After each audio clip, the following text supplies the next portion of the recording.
WW 1310 AM in Ottawa. And CJET 1011 FM in Smiths Falls and the Valley. Number 1 for local news, traffic, and weather for Ottawa and the Valley. This is City News 1011 everywhere. It's Thursday, June 15th. Good morning. I'm Pirishka Gopal-Kista. Right now, 19, mostly cloudy, 19 in Smiths Falls. Here's what's making news right now. Now, City Council was yesterday, and we get the latest from City News reporter Chris Curries, who tells us what else was at the council table. The Byward Market Revival Plan has been approved. We'll get to hear about what the potential special levy is at a later date. Bill 109 changes required new planning staff to meet sped-up timelines. That was approved. We also heard that the mayor is delighted with the new owner of the Ottawa Senators, and he did float the idea of a downtown arena that was not LeBreton Flats, but no specifics. Some future council items: Sean Menard would like to see an update on Lansdowne 2.0, while Laura Dudas wants staff to come back with some redesigns for an Orleans overpass, one that's set to become an LRT station, as she says it will lead to congestion and safety issues. Chris Curry, City News. City News time, 10:02. Now taking a look at your weather for today. Here's City News weather specialist Denise Andriachi. It's warm today, a guaranteed high of 25. That's pretty seasonal for this time of year. Some showers later tonight. We're down to 15 for a low. Sun and cloud with late day showers for Friday. And we are looking at wet weather Saturday, about 5 to 7 millimeters, near 22. The guaranteed high today, 25 degrees. And right now, mostly cloudy, 20 degrees in Ottawa, 19 in Smiths Falls. A new report says a vehicle is stolen every 6 minutes across the country. And it's urging now the federal government to protect Canadians by targeting organized crime. City's Caitlin Lee joins us with the details. The Canadian Financing and Leasing Association says the alarming volume of vehicle thefts in the country has escalated into a $1 billion per year crisis. The report says it poses significant financial and safety risks to Canadians, also outlining specific recommendations to the federal government to combat organized crime.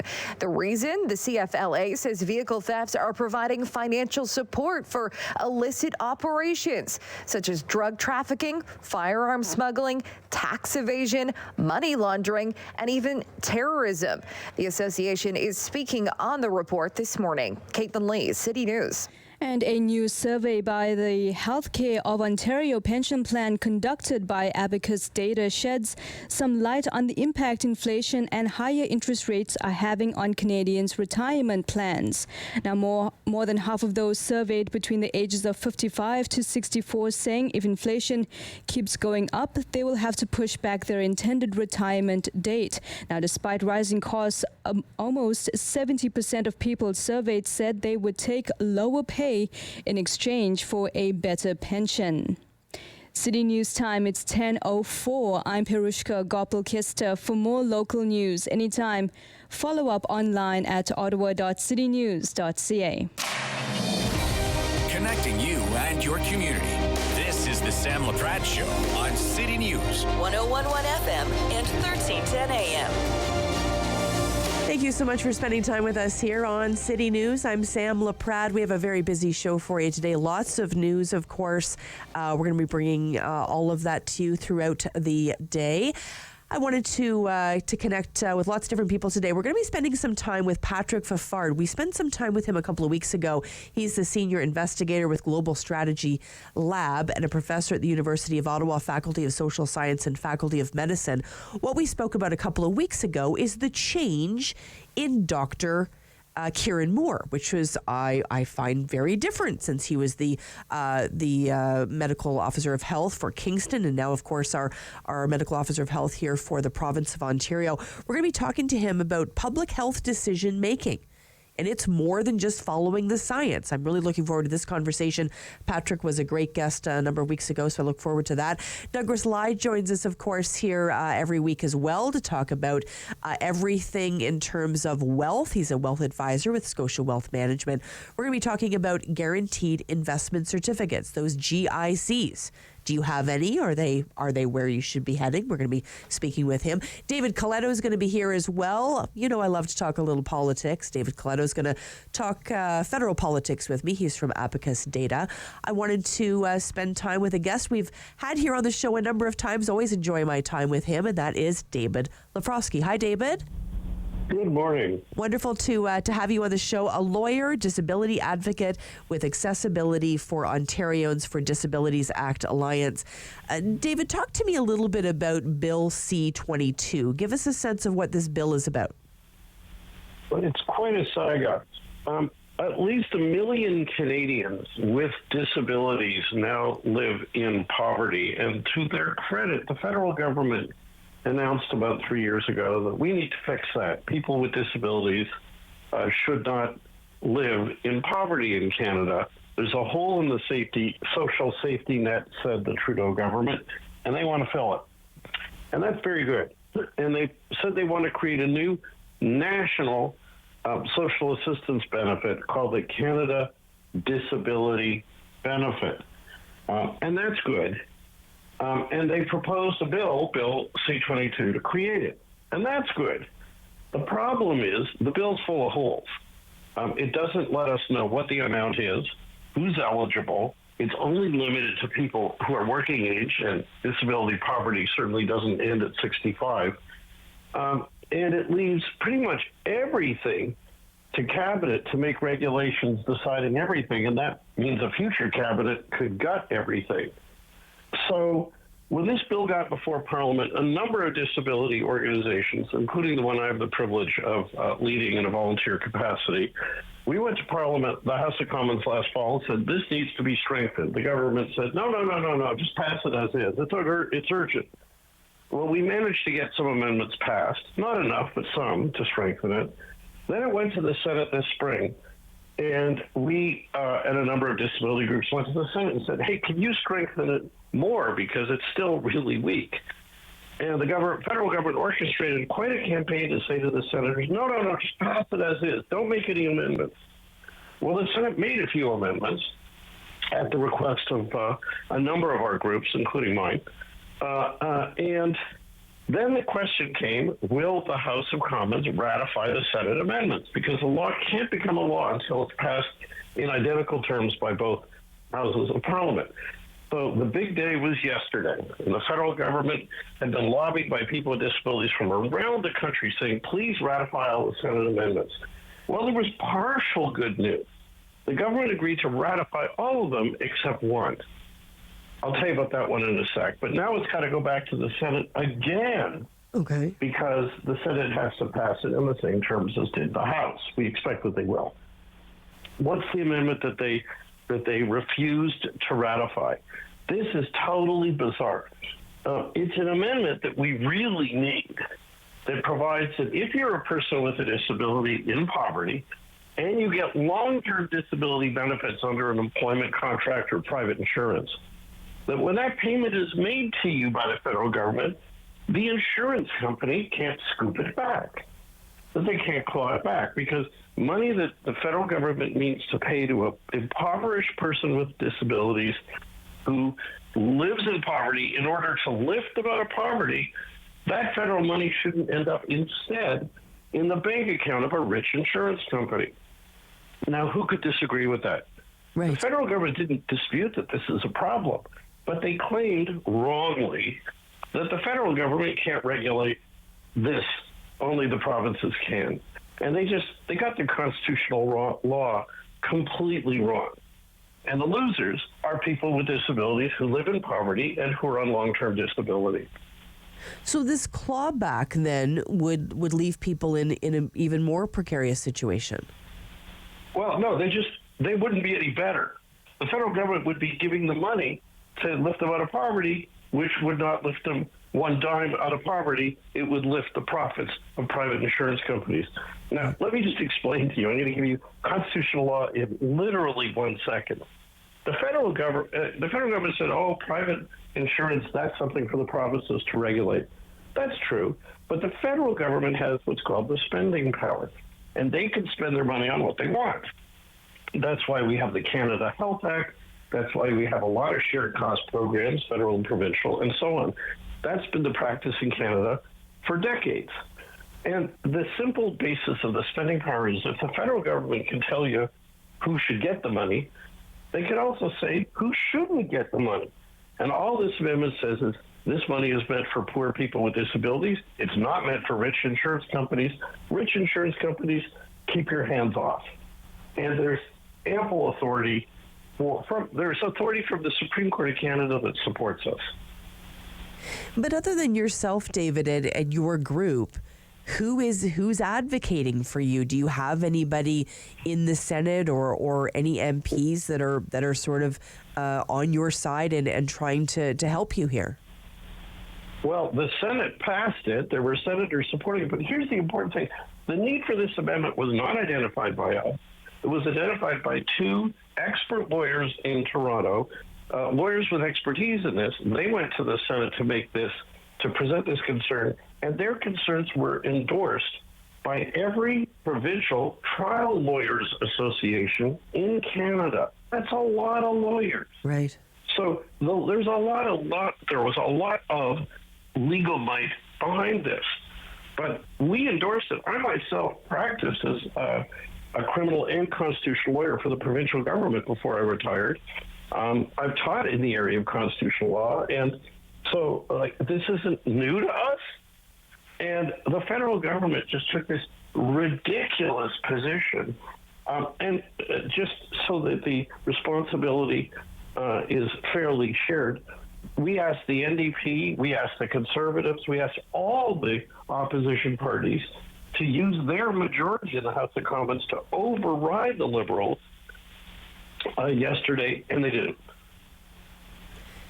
What can we do, David? Is there anything, I always believe, this show is about action, calls to action. What's the call to action to us today? Well, there are two calls to action. Number one, when this law passed, the federal government has to proclaim it in force. They've got a year to do that. And a bunch of deadlines that we disability advocates collectively won in these amendments, the ones we did get, start running. We need the government to proclaim Bill C-22 in force the day it gets royal assent. No more delays. And the second thing we need to demand that the federal government, if they are going to abdicate their responsibility to ban private insurance clawbacks, we need the federal government to lead a campaign to every province, to every territory, to get them to enact a ban on private insurance clawbacks. In other words, don't dump on impoverished people with disabilities the undue hardship of having to lobby one premier after the next right across Canada. Federal government, if you didn't want to pick up your own responsibility here, if you don't want to pass the amendment to the bill that the Senate approved and that you could have passed, then the federal government, need to lobby every premier to pass a comprehensive ban on private insurance clawbacks of the Canada Disability Benefit. David, if you want to learn more about this, go to our website, aodaalliance.org/P22, and you'll see everything you need to know. David, I always learn something from you. Thank you so much. Thanks so much for including this in your show. Of course, David Lepofsky joining us today, lawyer, disability advocate, Accessibility for Ontarians with Disabilities Act Alliance. We appreciate his time very much. When we come back, well, we're going to talk a little jazz. Stay with us here on City News. Sam Laprade will be right back on City News. 101.1 FM and 1310 AM. Every year, dozens of Canadians are killed or seriously injured because they take risks around railway tracks. Talk to your loved ones about rail safety. Visit stoptracktragedies.ca.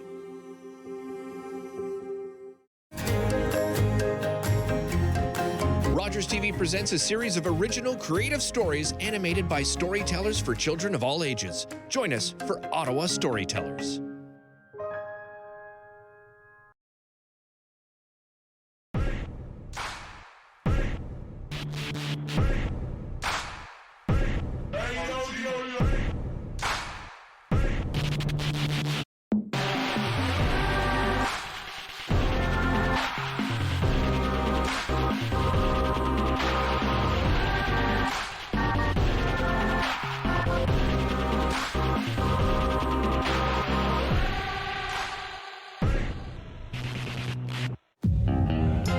long way from Nashville, and mama, I tell you that.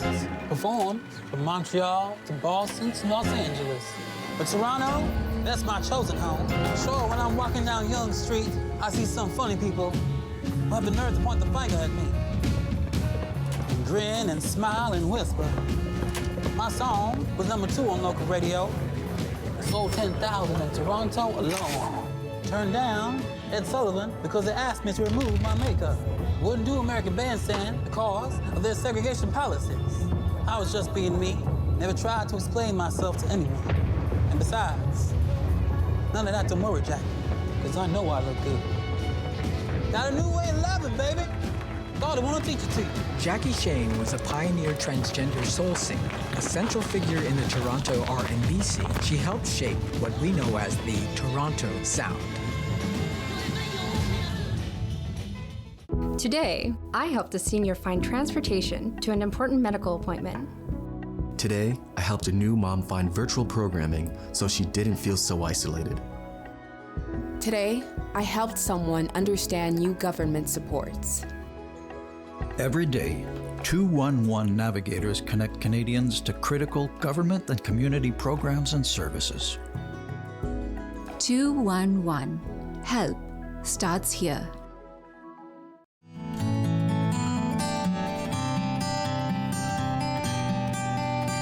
It's a new season of The New Fly Fisher on Rogers TV. October 5th, 2014, my daughter was hit by a train. She was walking along the sides of the tracks, and it shattered her world.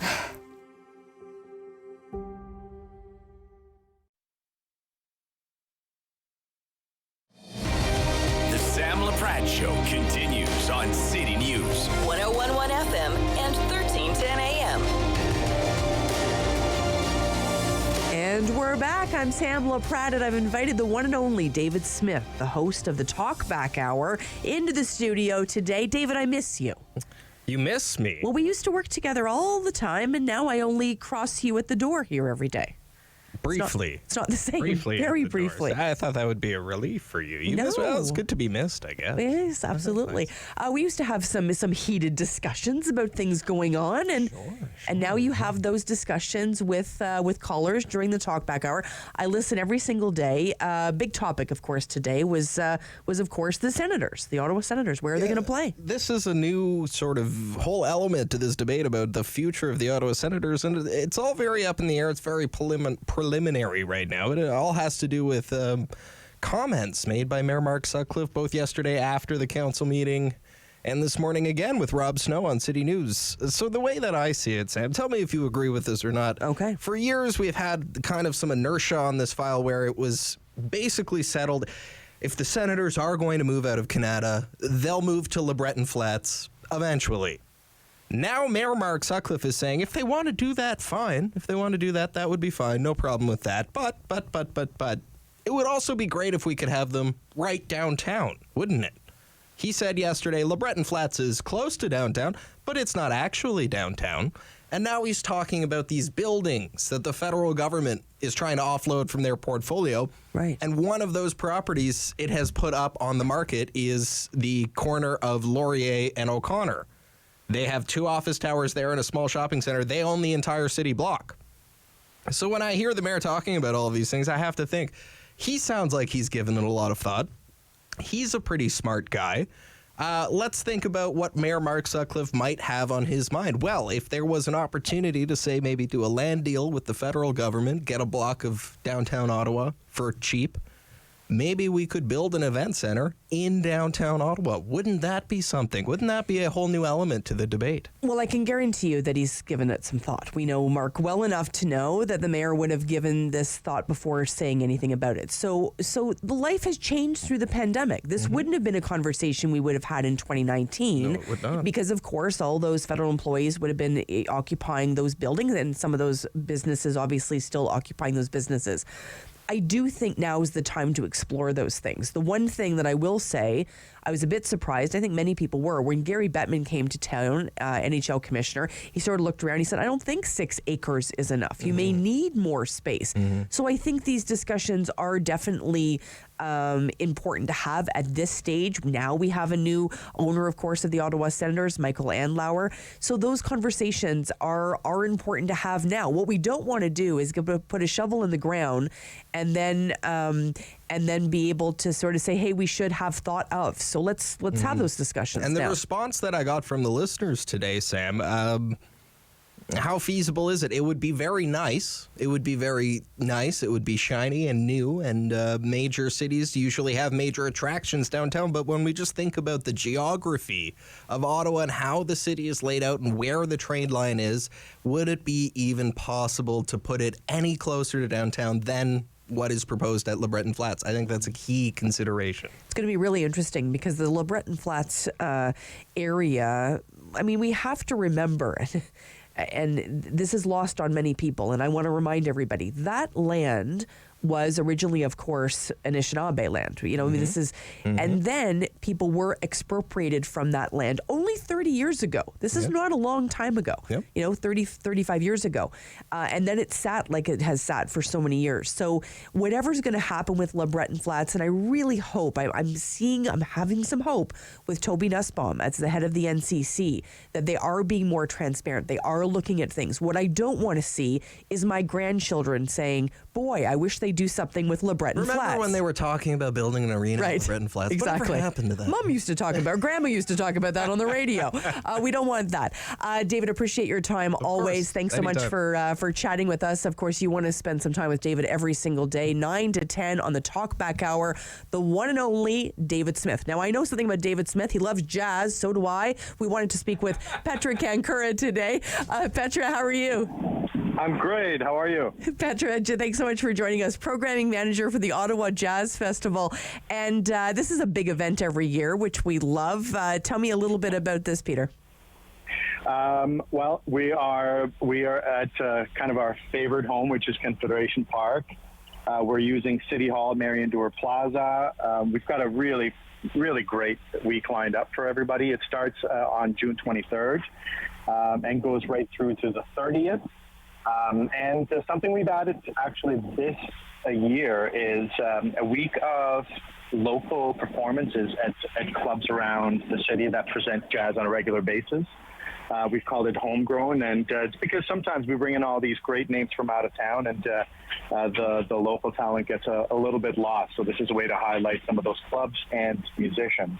Okay, I love that. I love that because it reminds me of the fact that sometimes we look and think all the great talent is outside the city, but in reality we have some great artists right here. So how can people participate in both segments of the festival?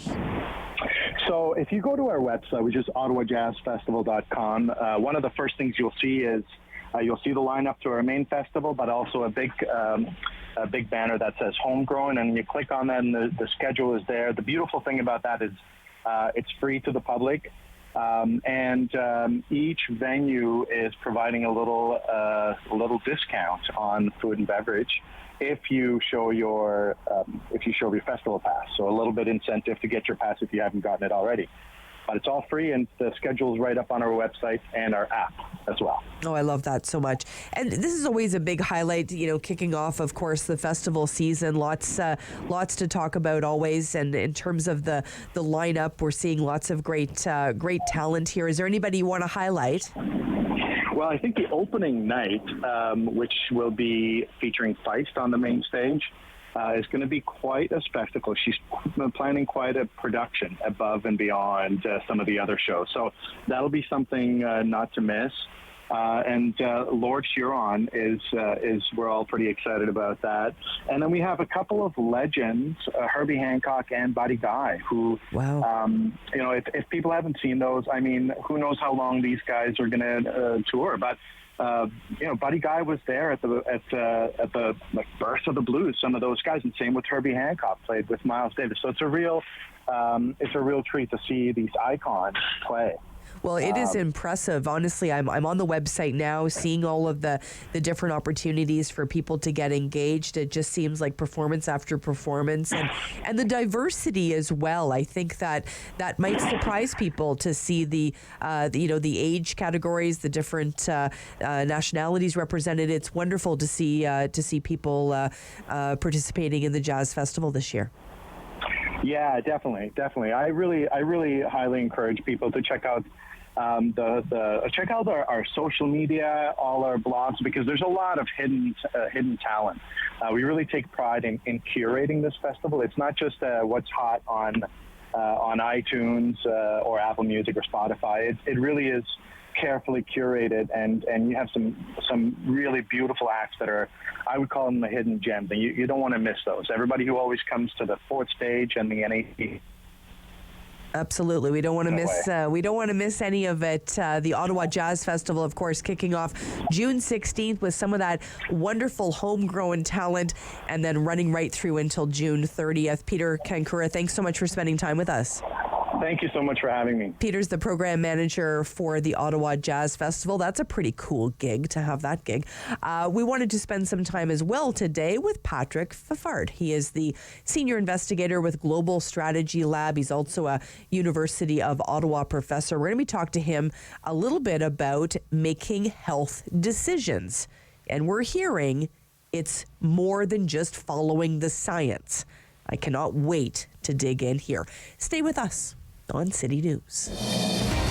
Sam Laprade will be right back on City News. 101.1 FM and 1310 AM. Hi, my name is Kelly Lee Evans, and I am so excited to be performing for Encore Ottawa 3. My performance will be coming out this week, so stay tuned.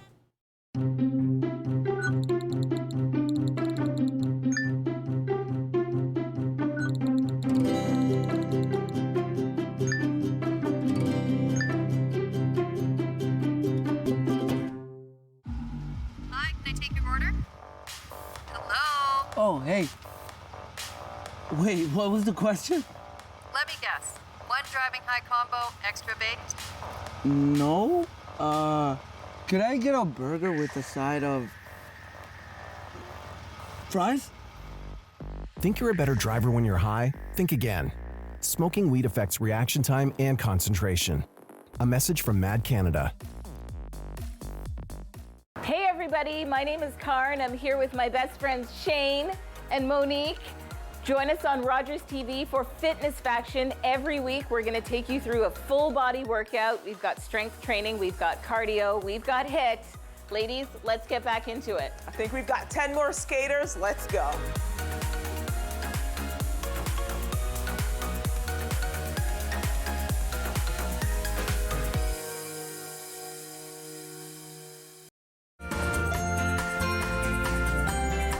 On the next episode of Simply Cooking by Chef, I'm joined by my friend Neil from Ottawa Valley Meats. Tune in to see what we're grilling up on the barbecue. Play 4 games of bingo from the comfort of your own home each Monday at 7 p.m. for your chance to win money from our $2,000 regular bingo or $5,000 super bingo night. Kiwanis TV Bingo, Mondays at 7 p.m. on Rogers TV.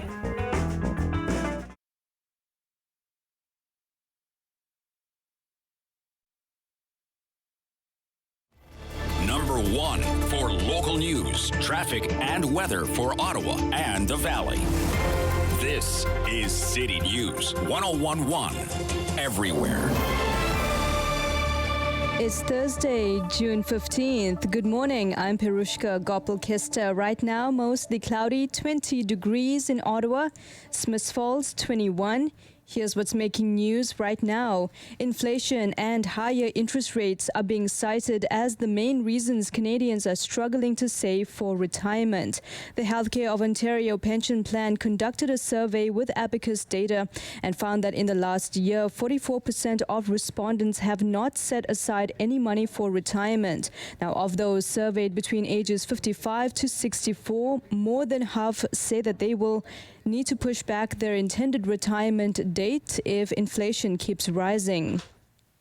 The top candidates running for mayor of Toronto will take part in another debate tonight as that campaign enters its final stretch. Former NDP parliamentarian Olivia Chow and former police chief Mark Saunders are among the 7 hopefuls taking part. The by-election is to replace Toronto's former mayor John Tory, who resigned in November of this year. And your help needed to identify a suspect in a robbery in a Canada South neighborhood about 2 weeks ago. On June 3rd, the suspect went into a Circle K on Stonehaven Drive, where he showed a knife and asked for money, and then fled the scene with an undisclosed amount of money. Now you can see a picture and full description up on our site at ottawa.citynews.ca. City News Time, 10:31. I'm Perushka Gopal-Kista. For more news anytime, follow up anytime at ottawa.citynews.ca. The Sam Laprade Show continues on City News. 101.1 FM and 1310 AM. And we're back on City News. David Coletto is going to join me in a little bit. We're going to be talking about federal politics and where Canadians are sort of seeing themselves. But I wanted to have this discussion today with Patrick Fafard. He is Senior Investigator, Global Strategy Lab, Professor, University of Ottawa, Faculty of Social Science and Faculty of Medicine. Hello, Patrick. Good morning. Patrick, we had a really thought-provoking conversation a couple of weeks ago in regards to Dr. Kieran Moore and the fact that I was feeling, and I think many people are feeling, we don't see Dr. Moore as much as we did when even he was the medical officer of health for Kingston. When he seemed to go to the province, he seemed to not sort of be as accessible as he was in the past. And our topic today is sort of dovetails into that in terms of public health decisions and how we follow the science. Talk to me a little bit, Patrick, about this sort of notion of us following the science, because we've heard time and time again the Prime Minister, the Premier, of every Premier in this province say that especially during COVID, many of them were following the science. You're exactly right. So most listeners will remember, particularly early on in the pandemic, we're talking February, March, April, May of 2020, Premier Ford and other politicians across the country would routinely say, today my government is announcing X, and we're doing so because on the advice of the chief medical officer, we're following the scientific advice that we've received, therefore we are doing thus and so. And so we were interested to find out questions like, well, how common is this? Is it used in other countries? And with what effect? And so we just published a paper a couple weeks ago that gives the results. And what we found is that this strategy of claiming to be, quote, just following the science is incredibly common, but it's also incredibly problematic. And the problems stem from? Well, think about it for a second. We elect the government to make difficult decisions on our behalf and to say to the public, well, it's really not me who's deciding. I'm just following the advice of my scientific advisors. It displaces responsibility for the decision, right? It has the effect of saying, well, I didn't decide, or I decided based on this advice. And if you think about it for a second, it kind of makes no sense, because it's probably, well, we know it's not true, but second, we don't want it to be true. I don't want my politicians to be making a decision just on the basis of the public health advice. I want them to balance all the different things that people are concerned about, like, what do you mean you're closing my business? What do you mean you're asking me, mandating me to wear a mask? What do you mean I have to get vaccinated? So we want our politicians to do the really, really difficult job of balancing the science against all the otother considerations. So to claim, well, I'm just following the science, has the effect of shifting responsibility. But let me ask you this. I mean, many politicians, and I have a lot of respect for people that put their name on a ballot and get elected. Do not misunderstand me. but also some of these politicians don't have the expertise to be making those decisions. So are you suggesting that more stakeholders are brought into the conversation? So, let's talk a little bit about the business side of it, for instance, and the economy side. We know that closing businesses was detrimental to people, not only from a financial perspective, but from a mental health perspective. And although essentially, I truly believe, because I do believe the science, that there were people that probably had their lives saved, or because we did have to take quite extreme measures to ensure people were safe. Now, were they too extreme at times? Maybe so, but we can't rely on somebody that's just elected happens to get enough votes to be the sole decision maker either. I would amend, you're all right except to the right at the end. We can't rely on people who just elected. We must ask the people we elect to be the decision maker. We cannot rely on them to be all-knowing and all-knowledgeable and have all the necessary expertise and information and with which to make decisions. But they, at the end of the day, must make decisions. But I've worked for many politicians over my time, Patrick, and I'll tell you, sometimes it's the last person that they talk to is the way that they end up going. So that's where I find there's a flaw in that system. So we have very elaborate mechanisms at the provincial and the federal level by which, before the minister or the premier and cabinet make a decision, we gather all the analysis and information together. The public service marshals it all in a particular way and says, in response to this problem, here's what we know, here are some options, here's a recommendation, go. And the minister typically makes a recommendation to cabinet colleagues, I think we should do this. In a crisis decision-making, where all these kind of processes are truncated and things are moving very quickly, that process is not necessarily followed as quite as completely, but at a minimum, the idea is you assemble all the information.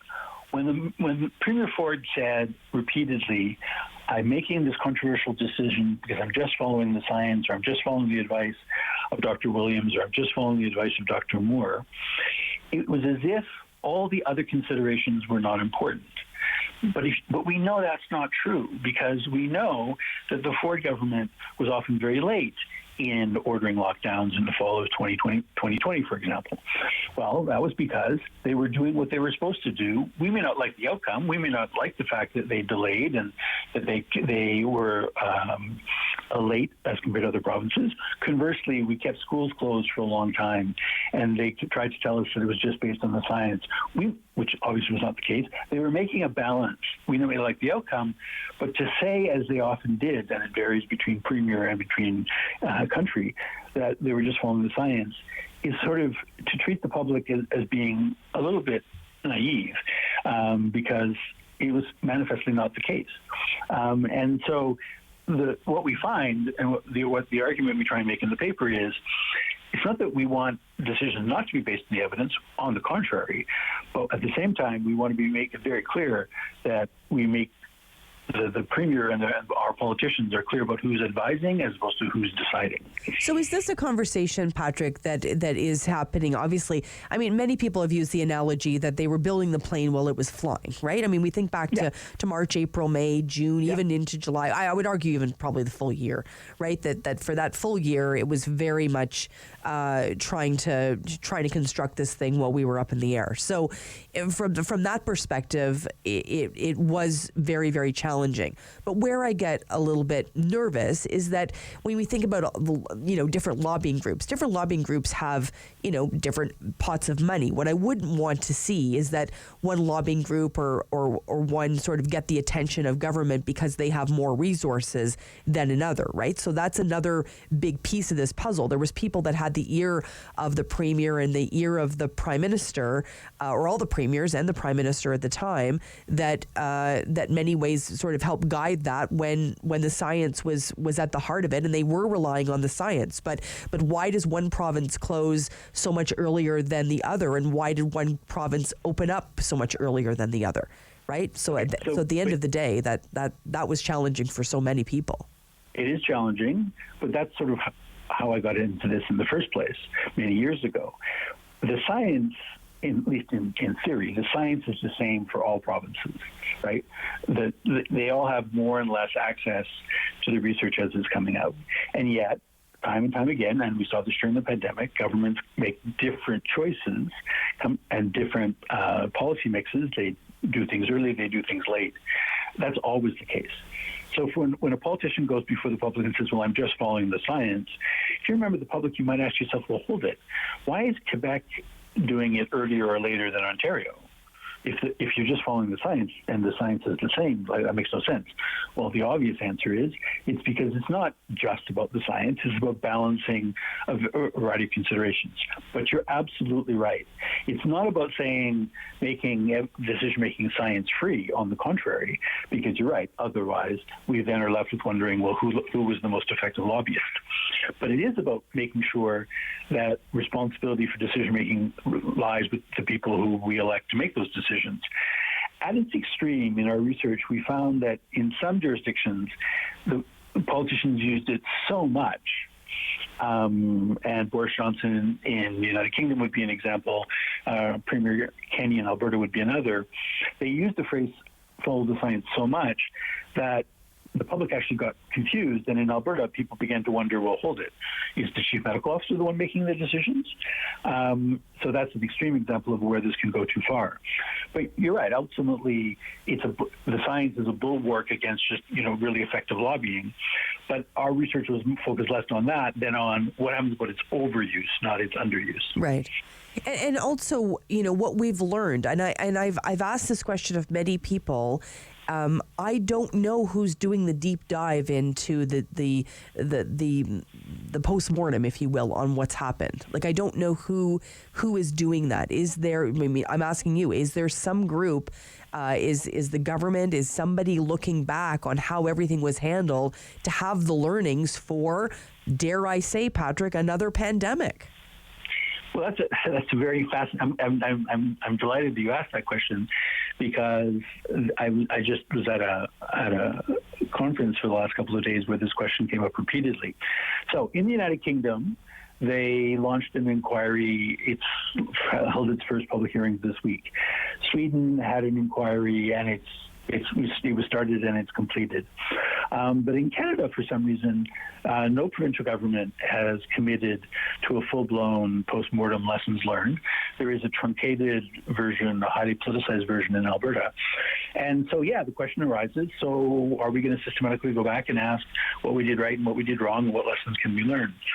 So the civil society organizations, community groups, think tanks are starting this process. So here in Ottawa, over the last couple of days, the Institute on Governance and the Institute for Research and Public Policy started the process. But ultimately, this is a pale version of what we need, which is a full-blown inquiry mandated by governments, because when we had, for example, here in Ontario, the first SARS crisis in the early 2000s, we had a judicial inquiry, there was various committee reports. That was a much smaller scale crisis and disaster than the COVID-19 pandemic. It stands to reason to think. But people are actually divided on this question. A bunch of your listeners, I'm sure, would just prefer we just stop talking about the pandemic, because everybody's just really tired of it. And that's true. There's no question. But it's like, there's the old saying, don't waste a good crisis. It seems to me vital to try and learn the lessons. Absolutely. I remember early days that even the crisis, the pandemic of 1918, that we were even looking back there, what happened, what's the history there. Not that there was going to be a lot of lessons there from the perspective of how technology had moved forward, but still looking back, whether there's, and I hate even putting it out in the universe, but if there was something that happened in 20 or 30 years from now, there's still going to be lessons learned. And anybody that's listening right now that lost a business or has a child with severe mental health issues now because of what happened, that, believe me, they want to know, did we do the right thing? Exactly. And the downside of a premier saying, well, we're just following the science. Let's take the example of school closures. we have good scientific evidence on what will limit the spread of the virus. And a lot of that evidence was put forward to the Premier and the Cabinet. What we didn't know, and what we still don't really know, is what are the medium to long-term effects on kids who don't go to, can't be in school. And so we need to do a post-mortem and ask the question, how do we structure the decision-making so that we get the balance right, that we don't privilege certain kinds of evidence, certain kinds of science, certain kind of considerations, and forget others. For sure. And so same thing with closing businesses. British Columbia had business closures for a fraction of the days that Ontario did. Why? Mm-hmm. What difference did it make? Now, it may be that the pandemic was worse in Ontario than in BC. That's one possibility. But it's also possible that the government overshot, that they went, as one does when one is making a decision in a crisis. Yeah. But you're absolutely right. We have to go back and ask, so let's look at that more closely. The other thing, though, that's really important is in our research, we found that this use of the phrase follow the science was highly variable. So the government of Canada was much more disciplined than, say, the Ford government or the Kennedy government in Alberta. And so you'll recall that Theresa Tam would have her press conferences on Friday. There would be her and her deputy, and it was mostly about here's what we know, and here's the latest information. The policy announcements today my government is announcing were, for the most part, made by either the Prime Minister or the Minister of Health. And that's appropriate because then no one's confused about who's responsible.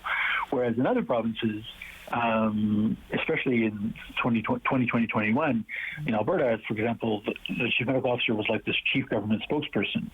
This really gives the impression that, you're sending a scientist or a doctor out to tell us what's going on, then it's a science-based decision, when in fact, by definition, it was not. Patrick, I'm sorry to interrupt you. We have to go. I honestly could talk to you all day. I much appreciate you asking these questions. But thank you. They're incredibly important. Thank you so much. Patrick Fafard joining us today, Senior Investigator, Global Strategy Lab, also a professor at the University of Ottawa. When we come back, let's talk a little wealth management on City News. Sam Laprade will be right back on City News. 101.1 FM and 1310 AM.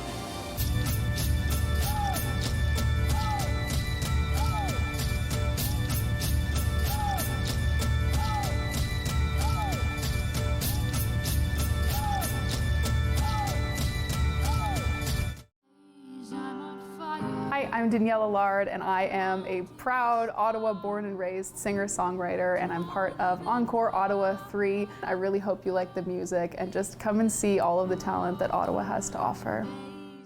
At St. John Ambulance, we're all about community. We teach life-saving skills and provide community support through our volunteer services.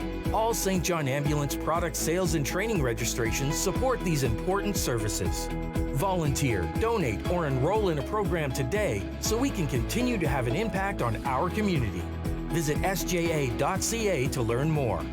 At St. John Ambulance, we do more than save lives, we change lives.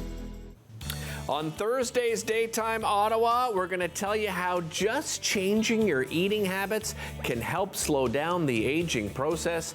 I'll be recording this one. Also tell you about some great nutritious and organic things that can help you. Again, talking about the aging process, well, we're going to talk about skincare and beauty care. And also coming up on Thursday, we'll tell you about the FAM Network.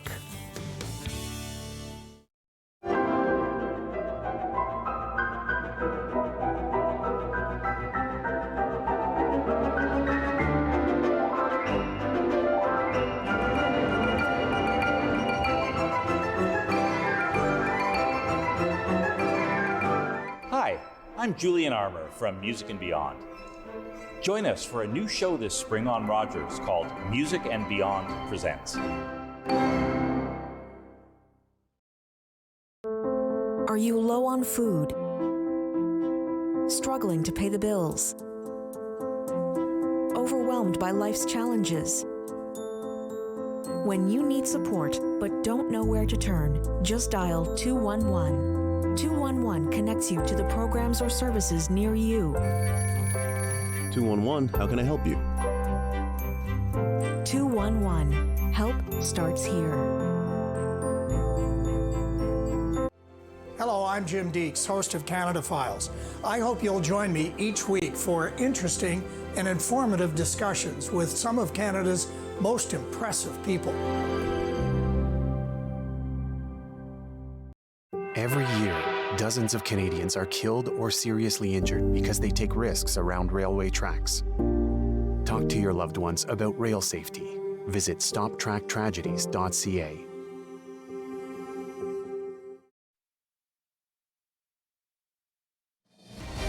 The Sam Laprade Show continues on City News. 1011 FM and 1310 AM.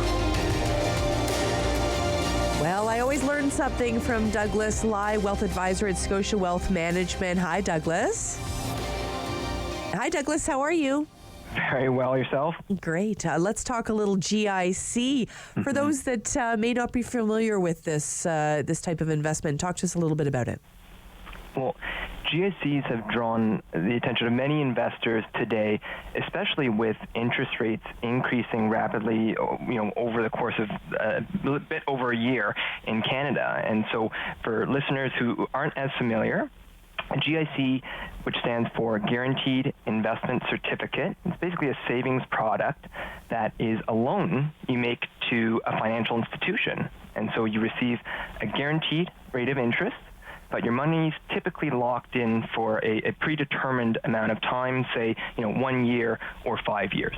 Well, I love a GIC. I've got a few myself, and I love the fact that we can determine the amount of time, because it's the kind of thing, especially when I was buying my new house, I'm like, okay, well, if I want to, I know I'm not going to need this pocket of money until, such and such a date. I could invest it for a shorter period of time. Yeah, and so what I'm finding in my discussions is a lot of comments from individuals saying GIC rates are so high today compared to, let's say, 5 years ago. Why wouldn't I simply buy a GIC for my investments forever, right? And in addition to just typical investment objectives and risk factors, I would say for GICs, there's two items that I think most people don't consider as much when they're making any those investment decisions. So I'd like to focus on two items in particular. Sure. Those being inflation, number one, and taxes, which I really think are important to think about. So inflation, Sam, is basically the increase in our cost of living. So for example, your grocery bill, your clothing bill, that typically increases a little bit every year, right? Now, over the long term, inflation is typically aligned with GIC rates. So for example, today, GICs look appealing because you can probably get a 1 year GIC for, call it approximately 5% if I round. Depending on what measure you use, however, inflation today is also running at around 5%. Right. And so therefore, you have to think, okay, net in my pocket, it's actually about 0% after inflation's really accounted for. Oh, never thought about it like that. That's right. And you know what? A few years back, you may have received a GIC for 1 year for closer to 2% relative to today's 5%, right? So it doesn't look as appealing, at least at face value. But inflation a few years back was closer to 2% as well. So you're actually netting the same amount of 0% after inflation's accounted for, right? So although interest rates are high right now, inflation is certainly something important that you want to consider, and although inflation is anticipated to decrease over the coming years, keep in mind interest rates are forecast to decrease as well. And so that second piece really just deals with taxes. And it may be a case where investments or investment income is subject to taxation. I know a lot of people we work with in the Ottawa area experience this, right? So it's actually possible.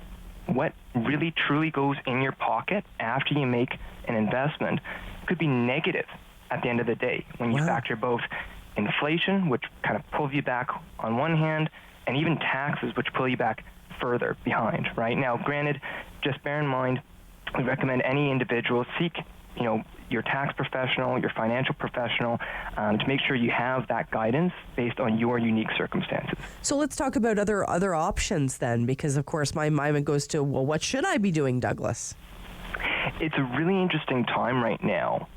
For example, we're seeing some interest-bearing investments that would, be similar but not quite like GICs that might actually provide an interest rate even higher than 5%, right? So with all these investment types, what I would say is a common category that catches a lot of people's attention is the stock market, or also known as the equities markets.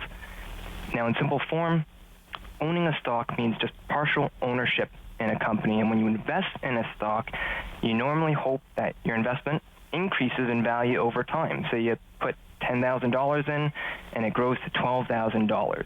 Now, that appreciation is never guaranteed, just bear in mind. And actually, some stocks might actually pay income in the form of dividends as well. So that's just a flavor of another type of an investment outside of just a GIC. Really interesting. Is it wise to maybe have a combination, depending on your situation, of different investments then, Douglas? Really good question. And it depends on a few things, and it's going to depend on each individual circumstances, right? So just to give you a comparison, you've heard the old saying, risk versus reward, right, Sam? Right. Over the long term, good quality stocks can actually outperform inflation, not just keep up with inflation. But to go back, it's never guaranteed, because the stock market can actually fluctuate, especially in the short term, on any given day, increase or decrease. If I look at GICs, they don't typically fluctuate in value, and they're also guaranteed normally by the Canada Deposit Insurance Corporation, or CDIC, which some of your listeners might be familiar with, right? Another aspect is to do with liquidity, right? Do you need the money or not? So when you invest in a GIC, bear in mind, as you mentioned earlier, typically locked in for a specified period, whereas traditional stocks are more liquid. So you can actually exit them during stock market hours, as an example. Really interesting. Lots to think about, the inflation piece as well as the tax piece.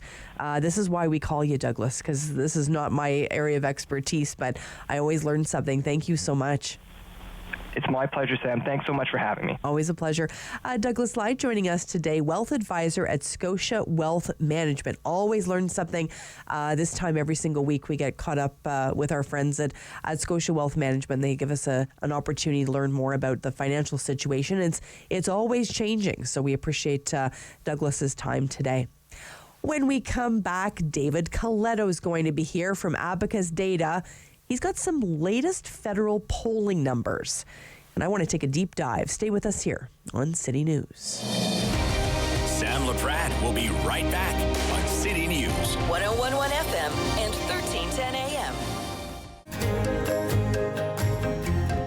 Rogers TV presents a series of original creative stories animated by storytellers for children of all ages. Join us for Ottawa Storytellers.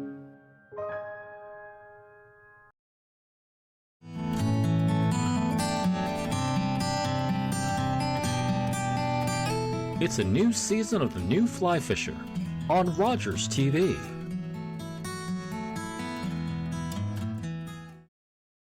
It was my daughter's birthday. She was blowing out the candles on our cake when we heard coming from the TV. So we stopped and listened, and it helped us get to safety. That's why when I think of my daughter's birthday, because now she gets to keep having them.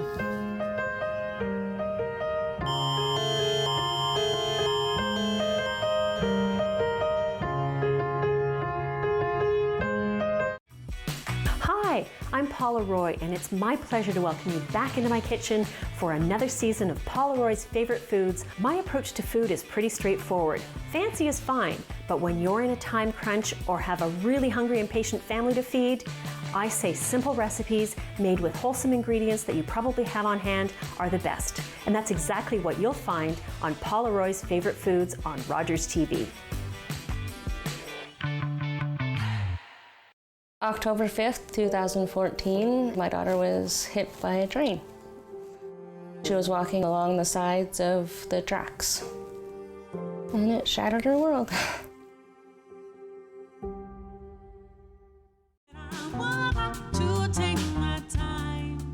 Hi, my name is Kelly Lee Evans, and I am so excited to be performing for Encore Ottawa 3. My performance will be coming out this week, so stay tuned. This is City News. CIWW 1310 AM in Ottawa. And CJET 1011 FM in Smiths Falls and the Valley. Number 1 for local news, traffic, and weather for Ottawa and the Valley. This is City News 1011 everywhere. It's Thursday, June 15th. Good morning. I'm Perushka Gopal-Kista. Right now in Ottawa, mostly cloudy. 20 degrees, it's 21 in Smiths Falls. Here's what's making news right now. It was a busy Ottawa City Council yesterday. Now with the details and a recap, here's City News reporter Chris Curries. Council approved the hiring of new planning staff members to work through Bill 109 and speeding up development timelines to meet provincial legislation. No news on the Byward Market plan. It was approved. We'll find out at a later date what a special levy might be. More interesting was some councillor notice of motion. One, Sean Menard requested the city provide an update on the status of Lansdowne 2.0, including any changes to the original plan. And from Laura Dudas, looking to tear up an overpass design that she says is unsafe and full of congestion. It's for what will become the Convent Glen LRT station, and she's calling for new staff designs. Chris Curry's City News. Now, the mayor is weighing in on the sale of the Ottawa Senators, specifically the arena of where they will play. He tells City News that the new owner of the Sens might keep things as they are and keep the arena at Robleton Flats, but Sutcliffe insists there are other options. All I'm saying is there are other options, and I want to make sure we don't just say, let's put the arena on Robleton Flats because it's there, it's available, it's the only option, because that's not true. There are other options. Let's decide where is the absolute best place to put this arena. He suggests an arena in the downtown area other than Le Breton Flats, and that could attract more people and businesses into the downtown core. City News time 11:02. Now taking a look at your weather for today. Here's City News weather specialist Denise Andriachi. It's warm today, a guaranteed high of 25. That's pretty seasonal for this time of year. Some showers later tonight. We're down to 15 for a low. Sun and cloud with late day showers for Friday. And we are looking at wet weather Saturday, about 5 to 7 millimeters, near 22. The guaranteed high today, 25 degrees. And right now, mostly cloudy, 20 degrees, 21 in Smiths Falls. A truck driver in Pembroke has been charged with careless driving after colliding with a school bus earlier this week. Provincial police called to Bennett Street Tuesday afternoon. Now, no one was injured in that collision, but the driver of the pickup truck was charged. Now, police reminding people to slow down around school buses and around school zones. Now we're getting a look at a new report this morning, which is taking a look at the concerning rise in vehicle thefts across the country. Our Caitlin Lee joins us with the details. The Canadian Financing and Leasing Association will speak on the report in Ottawa. They are addressing what they say is a 300% surge in auto thefts across Canada. The document outlines specific recommendations and actions they want the feds to take to combat the root problem, organized crime. The CFLA says vehicle thefts pose significant financial and safety risks to Canadians, with a car being stolen every 6 minutes, and provides financial support for illicit operations like drug trafficking, firearms smuggling, and tax evasion. We are expecting more details on this report later this morning. Reporting live, Caitlin Lee, City News. And I'm Perushka Gopal-Kista. For news anytime, follow up online at ottawa.citynews.ca. The Sam Laprade Show continues on City News 1011 FM and 1310 AM. Well, we know the Ottawa Senators was a hot ticket. Many people wanting to be a part of the team, putting in bids. and we know Michael Andlauer was the winning bid. We know that there's still lots of steps to go through with the NHL, but we've just received a statement from Nico Sparks. Nico Sparks had put in a bid as well, and it reads, "Congratulations to the Andlauer team. They bring a wealth of knowledge and passion for the game of hockey, as well as a rich experience in team ownership and the intangibles that Ottawa needs." Thank you to the Melnick family, Galiotto Sports partners, and the NHL for the serious consideration and support. I especially want to thank our advisors, investors, and supporters.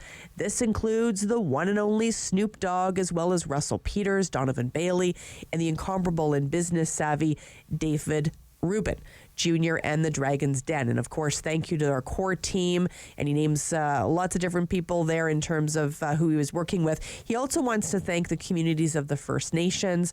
From the beginning, this was an intense and competitive process. We remain proud of our offer, positioning, and ability to affect change inside and outside of the game. This is from Nico Sparks. We are committed to elevating and expanding professional hockey and bringing it closer to more audiences in innovative and meaningful ways. Go Sens. And that is signed Nico Sparks. So definitely some messaging there. I know I was anxious to hear from a number of the partners that were involved in the different bids because it was such a competitive and long process. I wanted to spend some time today with David Coletto. How are you, David? Good morning, Sam. I'm well. How are you doing? David, of course, from Abacus Data. Are you excited about the Ottawa Senators, David? How could you not be, right? Exactly. A new era, new energy. I'm thrilled. Absolutely. Well, I could talk politics with you all day long. Let's start with some of the federal polling that you've recently done, and I really am interested in this poll because you not only asked a new question about gauging the desire for gauging the desire for change and the perception that there's an alternative those wanting change are comfortable with, which is really, really interesting. So talk to me a little bit about this. This took place between June 6th and June 11th. Yeah, we released this poll earlier this week, and I'm somebody who believes that when most voters are asked to make a decision during an election, they're really answering two questions. One, does the incumbent government deserve to be reelected? Do I want them to stay in power? And two, if the answer is no, is there a suitable alternative, right? Somebody who I trust more or I think will do a better job than the government that I think, doesn't deserve to have another shot. And so I took that two kind of step process and I asked Canadians, do you think it's time for a change or do you think the Liberals deserve to be reelected? And then if you think it's time for a change, are you all in change and you feel comfortable with some of the alternatives, or are you just not ready or feel comfortable with them? And what we find is that 81% of Canadians say they think it's time for a change. Only 20% say the Liberal government and Justin Trudeau deserve to be reelected. So there is a broad desire for change that I think is reflective of the fact the government's been in power almost 8 years, and there's a lot of things that many Canadians are unhappy with what it's doing and its focus. But of that 80% who want change, about a third of them, or 31% of the entire population, says, I want change, but I'm not completely comfortable, or I don't think there's an acceptable alternative out there.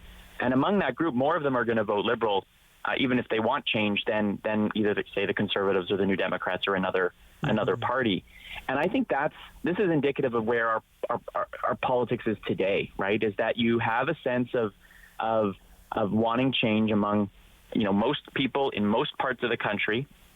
But they look at, say, Mr. Poilievre, they look at Mr. Singh, the NDP leader, and they're just saying, I'm not quite comfortable. Now, many of them say, if push comes to shove, I might vote Conservative, I might vote NDP. But, they're indicating to me that that's not locked in. And they really are kind of torn between these two choices. And I think that really, to me, sums up where the public's head's at right now. We're not anywhere potentially near an election, but I think over the next year, 2 years, this is going to be the push and pull of how a lot of people are going to be thinking about the choices that they might have to make. Well, and David, I think a lot of people, obviously pay attention to the research that you do, but I would think very closely that Jagmeet Singh would be looking forward to this type of polling as well, because we know in many ways he holds a lot of the cards here. Yeah, he does. And, being in this confidence and supply arrangement with the Liberals gives him some influence in Parliament that he wouldn't otherwise have to, move ahead on a big issue, they focused on, like dental care. They wouldn't have this kind of influence if, however, either the Liberals or the Conservatives, say, had a majority government. And so I think, all eyes are on what the New Democrats decide to do. Do they let the government play itself out until 2025? Do they pull the plug early? I don't know what the answer is, but I think he's going to look at a number, the polls like mine, and say, well, we've got to make there's a decision here. People clearly want change, but have we demonstrated to them, say some folks who voted Liberal in the past, who now think it's time for a change, are they going to feel that we're a good alternative? And I think some people do, but not to the extent that, the NDP is in a position necessarily to win. Because when we ask people, how would you vote in the election? The NDP is not doing poorly, but they're only at 21%. The Liberals are still well ahead of them. And so that, I think, is still on their mind. And that one outcome could be a Conservative majority government, which means the NDP loses all of its influence in Parliament under that kind of scenario. And what was really interesting, the federal vote intention by age, fascinating to me. Because really, I mean, give or take a percentage or two, really right down the line, 18 to 29, right through to 60 and over, pretty much between 25 and 30% are Liberal. The swing between the federal Conservatives at 30% for 18 to 29, but grows 60 and over to 40%. But what's really fascinating for me is that 34% of 18 to 29 are thinking about NDP, but it shrinks to 14% for 60 or over. What did you deduce from this? Well, I think it's first a demonstration that Jagmeet Singh has done a good job at connecting with younger Canadians. I think there's like an energy, and the way that he, I think, engages is appealing to young Canadians. The issues that he focuses on, issues around housing and student debt and justice issues, environment, those are things that we know that younger Canadians typically put higher up in their priority list. I also think it's reflective of some dissatisfaction, cynicism among younger Canadians towards the Liberals, who for the last 3 elections have won that demographic pretty handedly. And I think Justin Trudeau owes his last 2 wins in particular to the fact that younger Canadians overwhelmingly or much more likely to vote Liberal than older Canadians. But I also think it reflects the NDP's challenge with older Canadians, right? Like, as you said, among 60 and over, those who we know are more likely to vote, who show up on election day, are much less likely to vote or say they'd vote for the NDP. So why is that? And I think there's a historic trend there, but I also think it reflects the way that the NDP has positioned itself and perhaps Jagmeet Singh's challenge in convincing particularly older voters that he's competent, that the NDP is ready for government, and that he's talking about the issues that older Canadians care about. So, the NDP's overall support hasn't fallen at all from the last election. But when you rely a lot on younger voters, and we know they're less likely to vote, it means that your support might be being overestimated if they don't turn up on election day. Let's talk about the impression of the leaders and some of the polling that you did. The impression of Justin Trudeau, of course, the impression of Pierre Poilievre, and the impression of Jagmeet Singh. Walk me through these. Yeah, so for the Prime Minister, for Mr. Trudeau, I mean, people's views of him are pretty locked in at this stage, right? It's been, if you go to our website and you look at the line graph, we have a red line which represents those who have a negative view. It's about 50% who have a negative view of the Prime Minister. There's a green line that represents those who have a positive view. It's around 30%, 29%. And those numbers haven't really changed in the last year, right? People coming out of the pandemic felt a little better about the Prime Minister. The tougher economic circumstances, I think, really depressed his numbers. And people have made up their mind, I think, pretty much on how they feel about the Prime Minister. They've seen him for over 13 years as Liberal leader, almost 8 years as Prime Minister, and so I don't suspect those numbers to change much. But when we look at the other 2 leaders, in particular Mr. Poilievre, relatively new leader, been on the political scene for a while, certainly here in Ottawa, his his numbers are moving both positive and negatives upwards because as people get to know him, they start to have an opinion. But what I note about Mr. Poilievre, which I think is concerning, is that his negatives are rising faster than his positives. And we now have hit a point where 40% of Canadians have a negative view of the Conservative leader, which is reflective, I think, of the increased polarization we're seeing between the two main choices, right? There's a lot of people who don't like Justin Trudeau, and now increasingly there's a lot of people who don't like Pierre Poilievre, and that's really pulling people to either end. What's interesting about Mr. Singh, the NDP leader, is he's actually the most popular leader right now in the country. He's been for pretty much the entire time he's been leader, and that he has more people who have a positive view of him than a negative one. The problem for Mr. Singh is many of the people who say, yeah, I like him, don't plan to vote for him, right? And that's the quintessential challenge that New Democrat leaders, Jack Layton, faced that for years. I like the guy, but I'm not going to vote for them, right? And in a highly polarized environment like we are now, where you've got a relatively unpopular government, but an increasingly unpopular opposition leader, that's going to create the kind of polarization that the NDP fears, which is them getting squeezed out.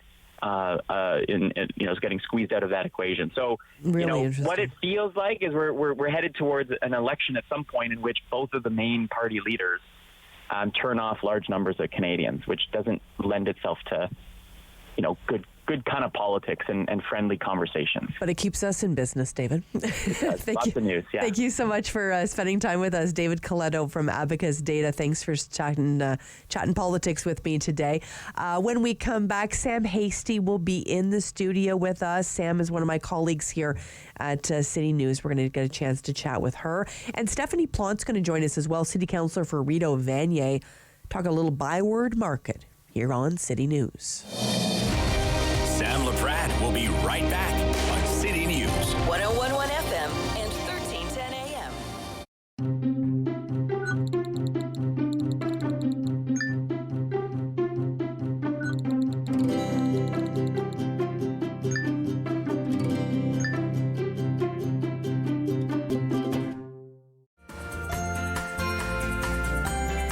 On the next episode of Simply Cooking by Chef, I'm joined by my friend Neil from Ottawa Valley Meats.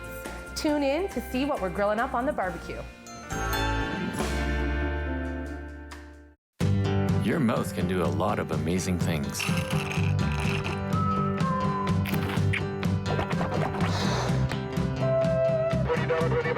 And your mouth can save a life. Hi, I'm Tom Wong. I'm just one of close to 1,000 Canadians in search of a stem cell match. We need your help. A simple swab is all you need to register on the National Stem Cell Database. You could be the one to save a life. Find the hero in you. We fought our way through Italy and then headed for Amsterdam, sweeping for Germans along the way. Our worst fear was to catch a bullet in these last hours of the war. I was 15 when the Nazis invaded the Netherlands. More than 100,000 Dutch Jews never came home. Our men were put into forced labor. By 1945, we were starving.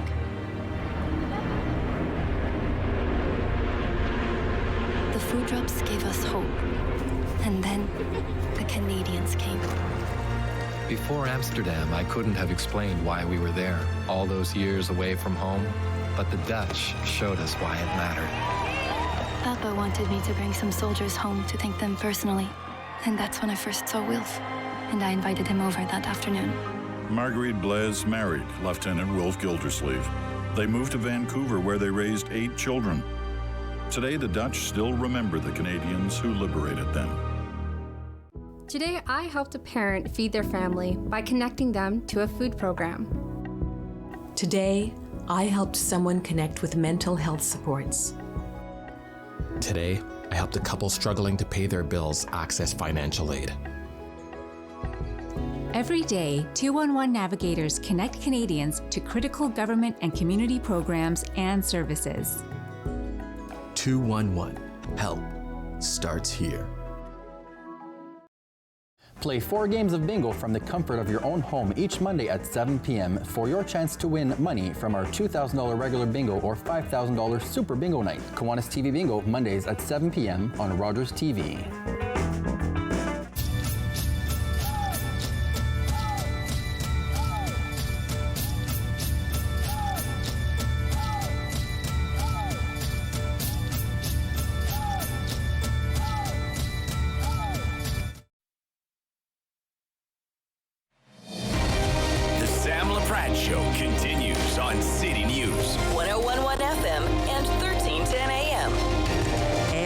Back in studio, of course, here at City News, and it's rare that I get to have a guest in studio, but it's my friend, Sam Hasty.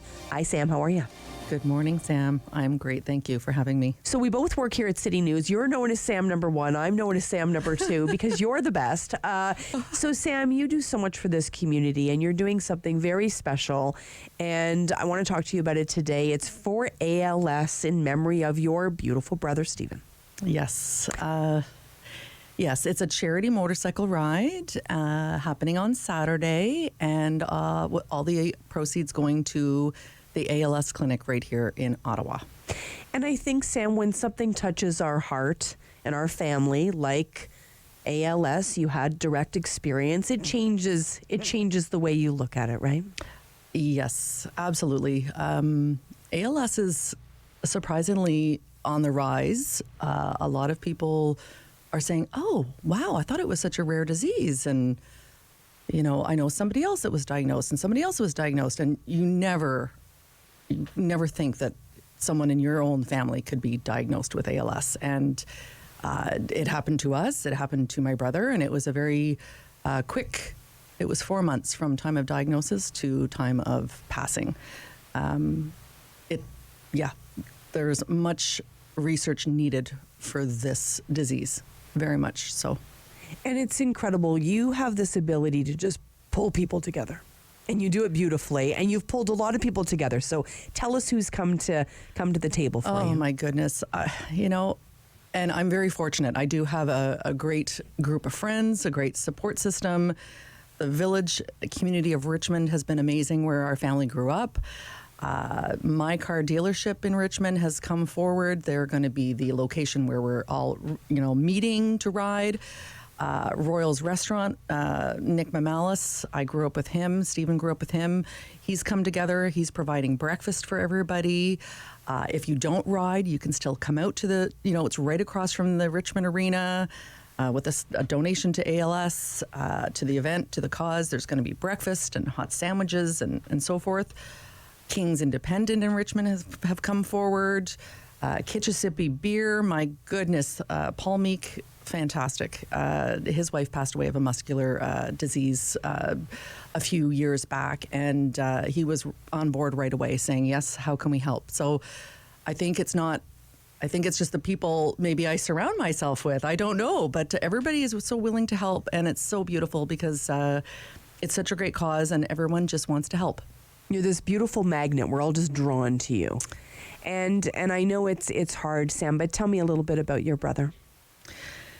Wow, yes. And I told you not to make me cry. I promise not to. I promise. Yes. Steve had a way about making everybody smile. He loved helping people. He always, you know, anyone that I run into tell me stories. Oh, Steve helped me build a deck. And oh, Steve was so nice. He come and, you know, like anything that he could do in the community and help his friends, he would. He'd also always find him in the garage, tinkering away with one of my family's Camaros. And he loved fast cars. He loved sports. He would certainly love it that I was doing a motorcycle charity ride in his honor. And before he passed, he did say, you know a lot of people. I'm sure you can do something. You can, maybe we can beat this disease and find a cure. So that's why I'm doing that. He's looking down on you, and you are an amazing sister and such a good friend to so many. The ALS ride this weekend, such an incredible event. Where can people find out more information, Sam?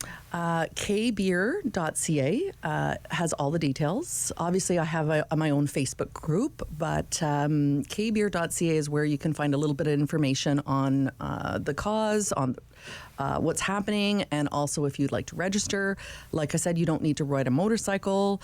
The registration fee covers a beautiful meal that's being put on by Kitchissippi, and the proceeds will go directly to the ALS clinic.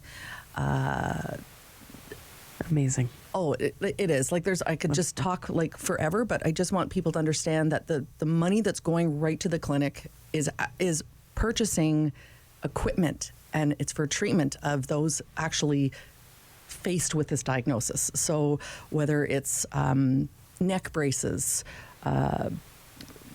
help in their physio department, because there's an ALS whole team at this clinic at the Ottawa Hospital. But most importantly is the BiPAP masks. Right. They're very well needed. And when my brother first went in for his lung assessment, I think his lung capacity was at 88%.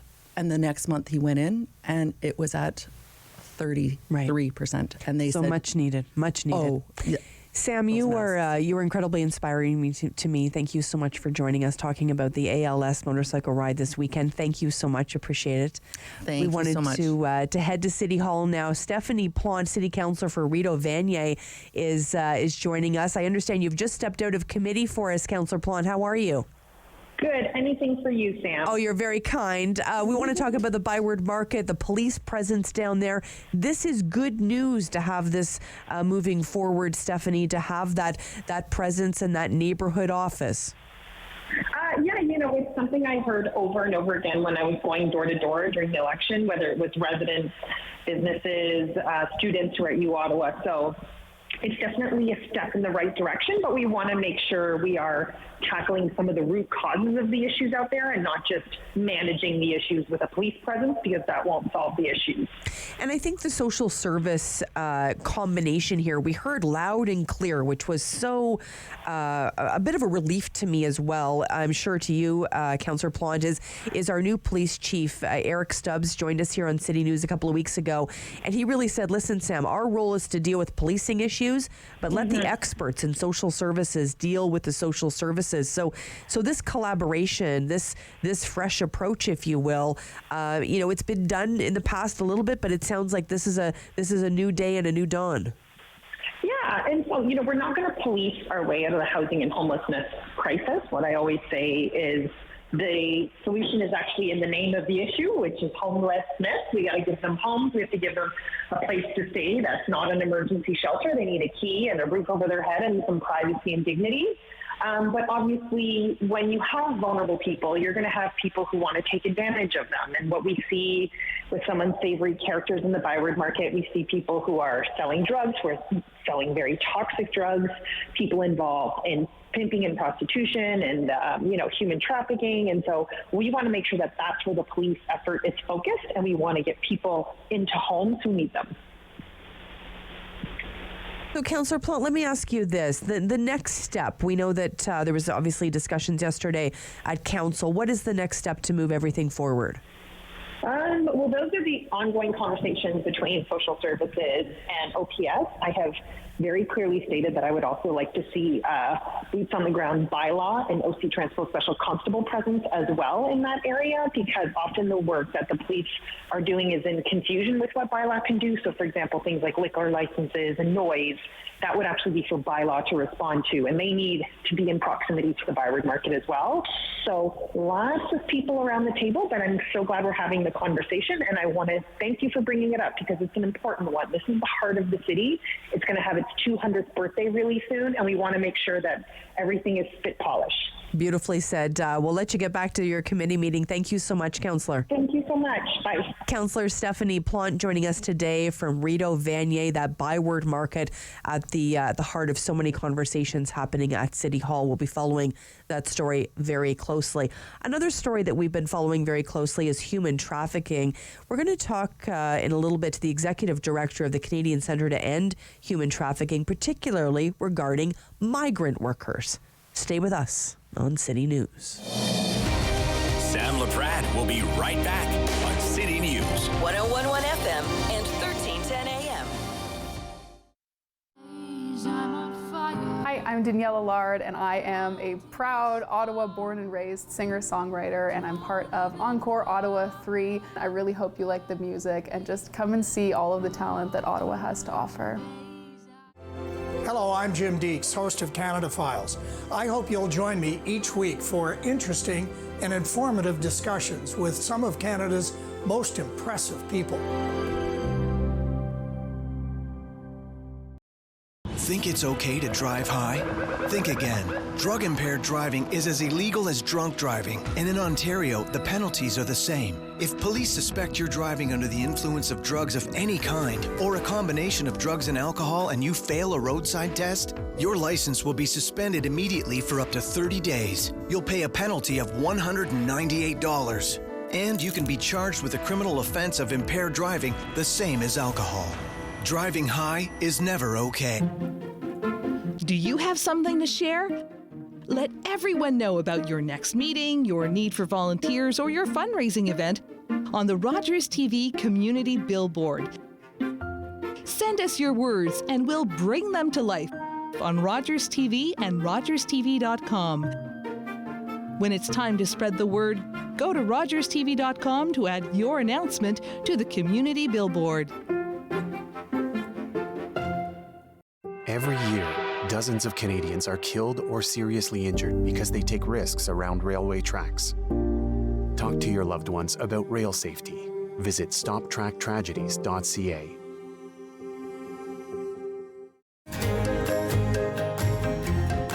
Rogers TV presents a series of original creative stories animated by storytellers for children of all ages. Join us for Ottawa Storytellers.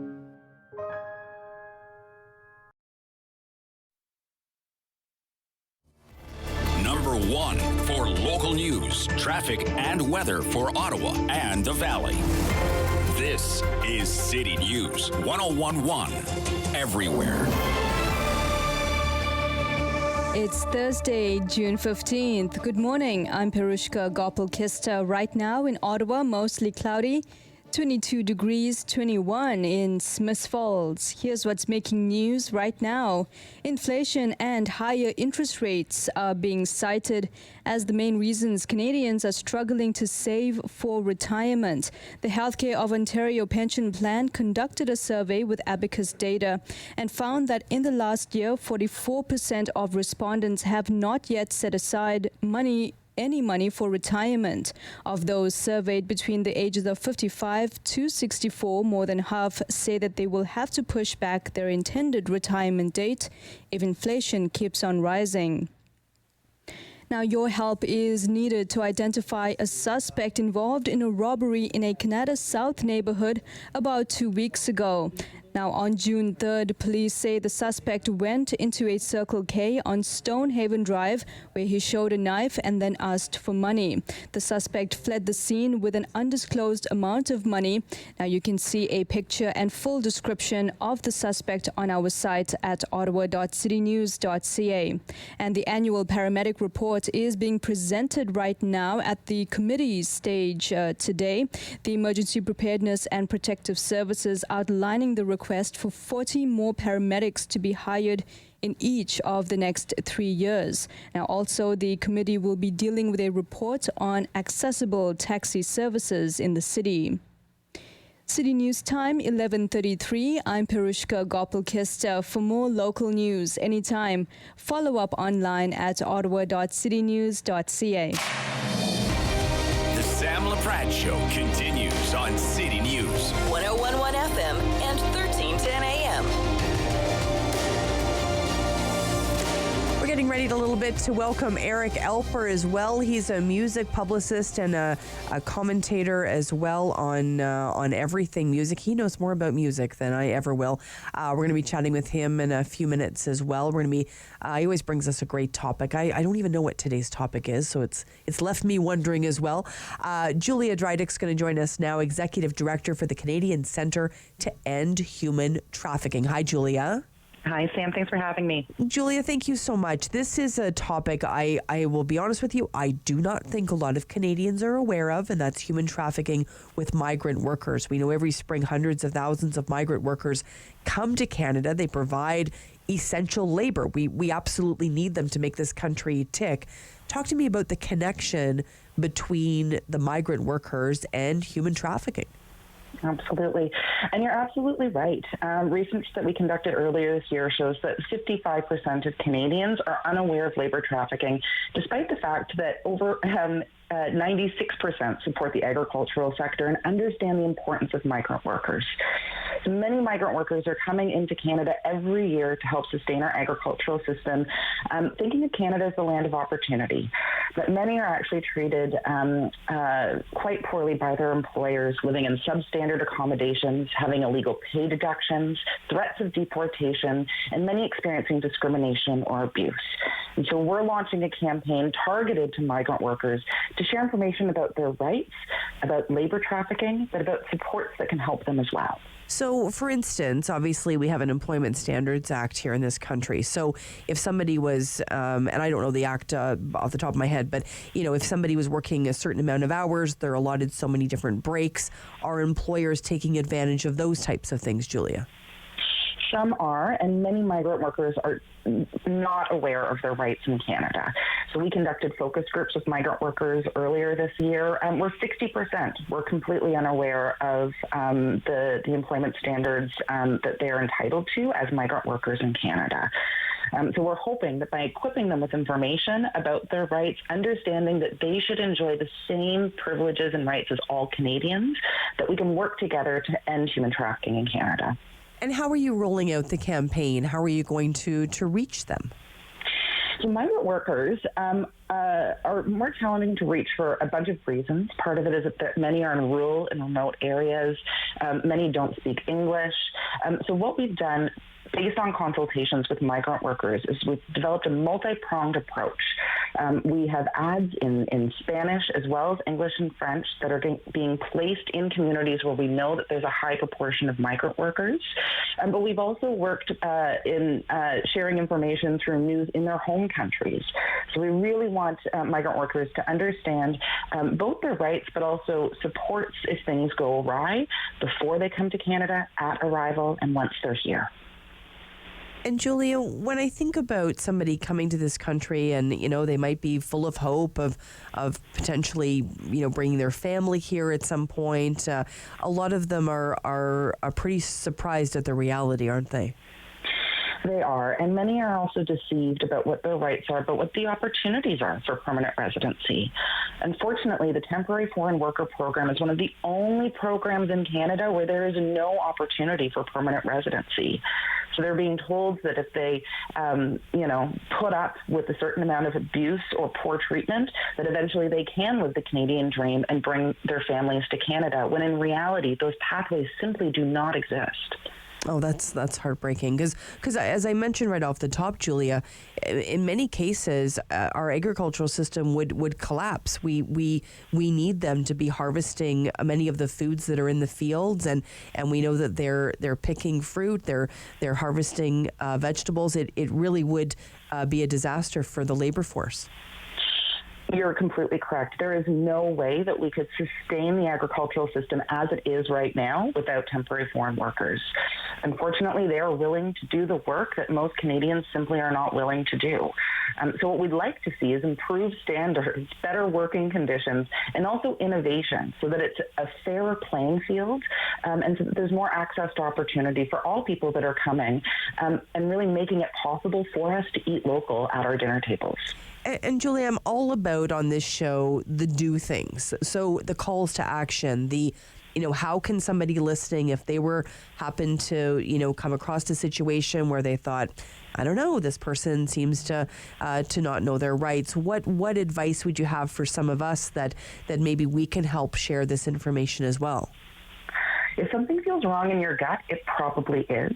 We urge people to call the Canadian Human Trafficking Hotline at 1-833-900-1010. We're completely confidential. We're independent of law enforcement and government. We can connect people with information and resources on the ground. We can also connect people to law enforcement if they're interested in filing a case. But there are supports available, and people can also find out more at our website at www.canadianhumantraffickinghotline.ca. And I think, although today is obviously the focus on the migrant workers and this campaign you have, I think Canadians as a whole, Julia, have no sense of how much human trafficking is happening in this country and in this city. I think about 5 years ago, somebody sort of sat me down and said, listen, Sam, like, this is happening in every community. It's happening in the capital. And I was like, what do you mean? Like, I think many of us have a sense that it's happening in other countries. It's happening over there, when in reality, it could be happening on our very street. That's correct. Sex and labor trafficking are happening in every single community across Canada. We've gotten calls from every jurisdiction, small cities as well as rural communities and big cities alike. So I think the more education awareness we can raise, the more likely it is that we're going to be able to identify, respond, and get at some of the root causes of how these gross forms of exploitation are taking place across our communities.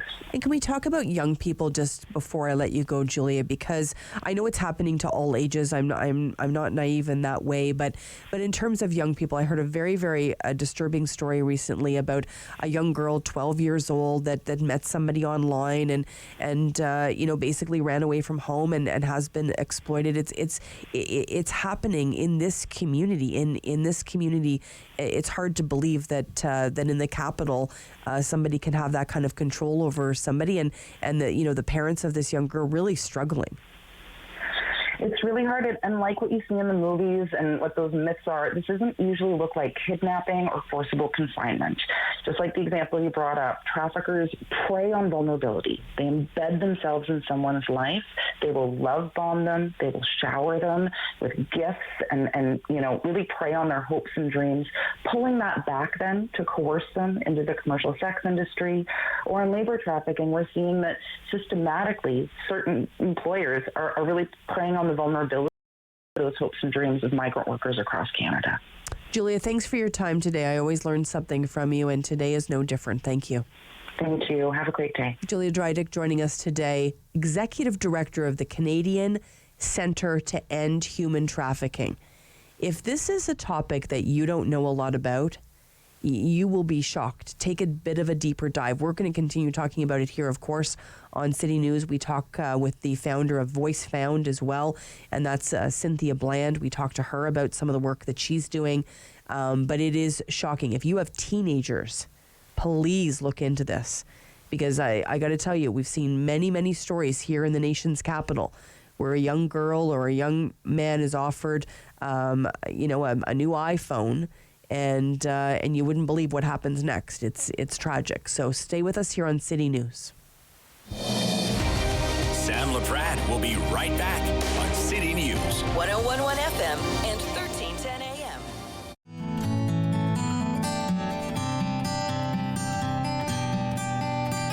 It's a new season of The New Fly Fisher on Rogers TV. October 5th, 2014, my daughter was hit by a train. She was walking along the sides of the tracks, and it shattered her world. On Thursday's Daytime Ottawa, we're going to tell you how just changing your eating habits can help slow down the aging process. I'll be recording this one. Also tell you about some great nutritious and organic things that can help you. Again, talking about the aging process, well, we're going to talk about skincare and beauty care. And also coming up on Thursday, we'll tell you about the FAM Network.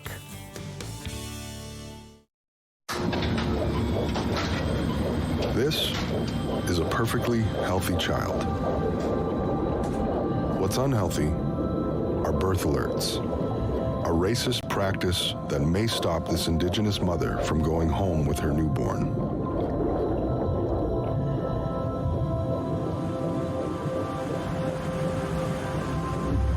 Become an ally. Rise above racism in healthcare. Hi, I'm Meg, Meg, and this is Fit Finley from Fit Over 50 with Meg, and I want to invite you to join in on our upcoming segment, which is focusing on full body strength using weights and focusing on squats. You're going to love the workout. It's a lot of fun, lots of great exercises to challenge you, and I hope to see you then.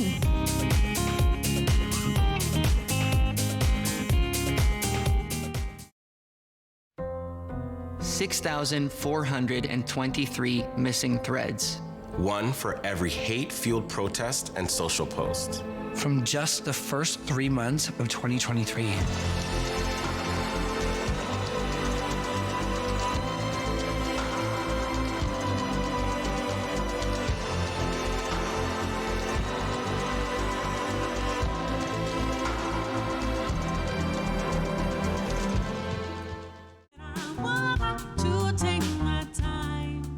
Hi, my name is Kelly Lee Evans, and I am so excited to be performing for Encore Ottawa 3.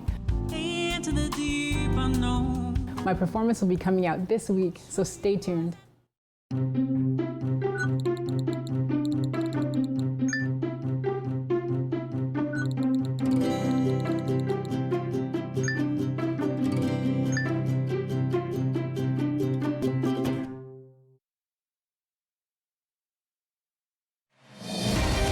Sam Laprade Show continues on City News. 101.1 FM and 1310 AM. I love talking all things music with Eric Alper. We're going to do it right now. Eric Alper, publicist and music commentator. You have to check him out on Twitter. He's at that Eric Alper on Twitter. Hi, Eric. Hey, Sam, how are you? Good. I was answering all the questions this week. I was traveling. I saw that. You I did? did indeed see all of your lovely engagement. Tells me a lot about you. You need help. But other than that, you're good to go. I feel like I can't answer the questions anymore with just the Bare Naked Ladies and Jan Arden. I've really got to shake it up a little. But that's okay. You know, you should be receiving your gold album from both artists any day now in the mail. There you go. Our topic today, you always bring something so interesting, things that are not even on my radar at all. And this week, we're going to be talking about bands with no original members left. And there's a couple here that kind of broke my heart a little bit. But let's start with Yes. Yeah, let's start with Yes, because this one is a little bit tricky because there's actually two lineups with Yes that are going out on tour. They've been continuing with without original members since 2015. Chris Squire, the guitarist, had been a member of the band for 48 years, but he passed away. And so there's basically two groups that are kind of touring right now under that name, but they have no original members, which kind of begs the question, like, which fan or which era is a Yes fan a fan of, and are they okay with not having original members, or do they consider them to be a really great cover band? And when we go through this list, you know, some are a little bit wonky, and some are, well, you know, you can give them a pass. There you go. And one that kind of broke my heart a little bit is Heart. Come on, Heart. Yeah, Heart started back in 1967, which was way before you and I were born. It started off by two guys, one named Roger Fisher, and then the other one was Steve Fosen. Their girlfriends were Ann and Nancy Wilson, and they lived in Seattle, and they moved up to Vancouver, BC, to help them form this band. So even though that Ann and Nancy Wilson are really Heart for more, you know, for all purposes, they're not the original members of the group that was recording, because the band was going for about 4 years before the sisters joined the group. And I had no idea. And then, of course, Lynyrd Skynyrd. Yeah, Lynyrd Skynyrd was a little bit of a sad one. In fact, recently, Gary Rossington was the original member that was left in the band that started in the late 1960s, but he unfortunately passed away in 2023 by I think in like January, February of this year. They've had a little bit of a rough ride. They've had band members that passed away. They had band members that were hospitalized. But, you know, now when you go see Lynyrd Skynyrd, people should know that there's no original members left in that band. interesting. And one that I haven't really followed a lot, but the Little River Band. Yeah, they had a lot of hits in the 70s with Take It Easy on Me, and but they formed in Australia back in 1975. They haven't had an original member since 1992, so that's over 30 years ago. They're still active. They still tour a lot across North America, but the last original member was 17 years ago. So, they continue to tour and record and have a really good time. The last original member left in, 92, which was a while ago. Really interesting. I think this next band, it was named after my very first 5K, which is Blood, Sweat, and Tears. I'm convinced. That's great. That's why I talked to you, Sam. This band is really fascinating to me. So it was formed in 1967, and they haven't really had an original member since 1977. They're still active. They still tour. And if you're wondering whatever happened to Blood, Sweat, and Tears, there's a great documentary out that is on the streaming services called What the Hell Happened to Blood, Sweat, and Tears. And it tells the story about how the U.S. government was going to kick out David Clayton Thomas, who is a Canadian, who was the vocalist at the time, for having an expired green card. And they made a deal with the government, which was Richard Nixon at the time. They were going through a really rough ride, that country, through Vietnam, and they decided to put the band out on an Eastern Bloc tour of Russia and various countries as a way to show the world that, hey, Americans aren't that bad. The hippies hated this, the conservatives hated this idea, and the band essentially got destroyed and canceled, 50 years before we were actually using that word. But it actually tells the behind-the-scenes story of a story that has never really been told up until now. It's fascinating of how government and music actually work together, but in this term, it kind of just blew up in everybody's face. Interesting. The next one, the Ink Spots. Tell me about the Ink Spots. Yeah, the Ink Spots has actually been going around since 1930, so I can forgive them for not having an original member of this band, but they were kind of around in Vancouver and parts of America. They had a lot of doo-wop hits, We'll Meet Again and Do I Worry, but they haven't had an original member since about 1950 or so, but they still continue to tour. They're kind of like this beacon of light for people who still want to hear doo-wop music and music from the 1930s to 50s. And, of course, now I feel like I need to tell you that I have a Menudo poster at home. Do you really? No, I don't really. But I felt like I needed to tell you that. So Menudo, talk to me about Menudo. Menudo is fascinating to me, and this is a story that I think really does deserve their own documentary. They are a Mexican group that sung both in Mexican and English. It's the group that Ricky Martin came from before he found success as a solo artist. But when you join Menudo, it says in the contract that you have to leave by the age of 16 years old. It was later amended to 18 years because they thought that teenage girls wouldn't want to scream or buy albums from anybody over the age of 18. So Menudo has had, 7,000 members in the group because once you reach a certain age, you're done. And I think it sounds harsh, but I think that's what happens at record labels a lot without actually stating it, is that once you get past a certain age, you better become a more adult singer, like George Michael from Wham. Yeah.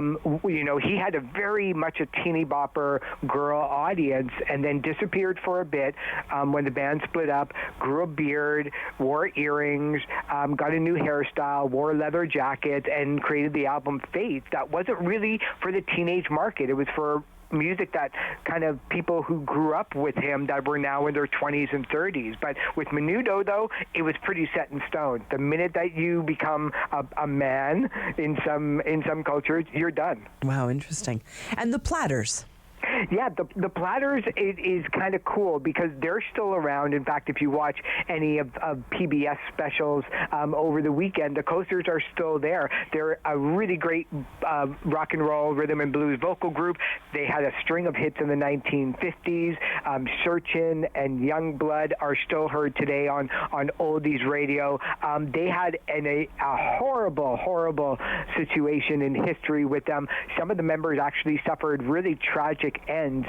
King Curtis of the band was stabbed to death by two junkies in 1971. Cornelius Gunter was shot to death while sitting in a garage parking lot in Las Vegas in 1990. Nate Wilson was shot and dismembered in 1980, and former manager of the band was convicted of murder after he kind of threatened other band members. So they haven't had an original member, probably because they've all been killed. But other than that, though, they're still around. They're still touring and still appearing on television shows. And finally, the Oak Ridge Boys. Talk to me a little bit about the Oak Ridge Boys. The Oak Ridge Boys has been going they are just an American country tradition. I remember watching them as a kid on Hee Haw when they were doing Elvira, but they continue to win Grammy Awards and Country Music Awards. They formed back in 1961. They haven't had an original member in 1973, so that's about 50 years to this day. They are still active, but the group was actually founded as the Oak Ridge Quartet back in 1948, and then they dropped the name of the quartet and just became the Oak Ridge Boys, even though that really now I think they're probably Oak Ridge Senior Citizens. Yeah, that's true. That would be the name of my band, the Sam Laprade Senior Citizens. Absolutely. Fascinating topic today. Absolutely. I want to talk to you a little bit. So I told you I'm going to see Adele, right, in Vegas. I'm so excited about that.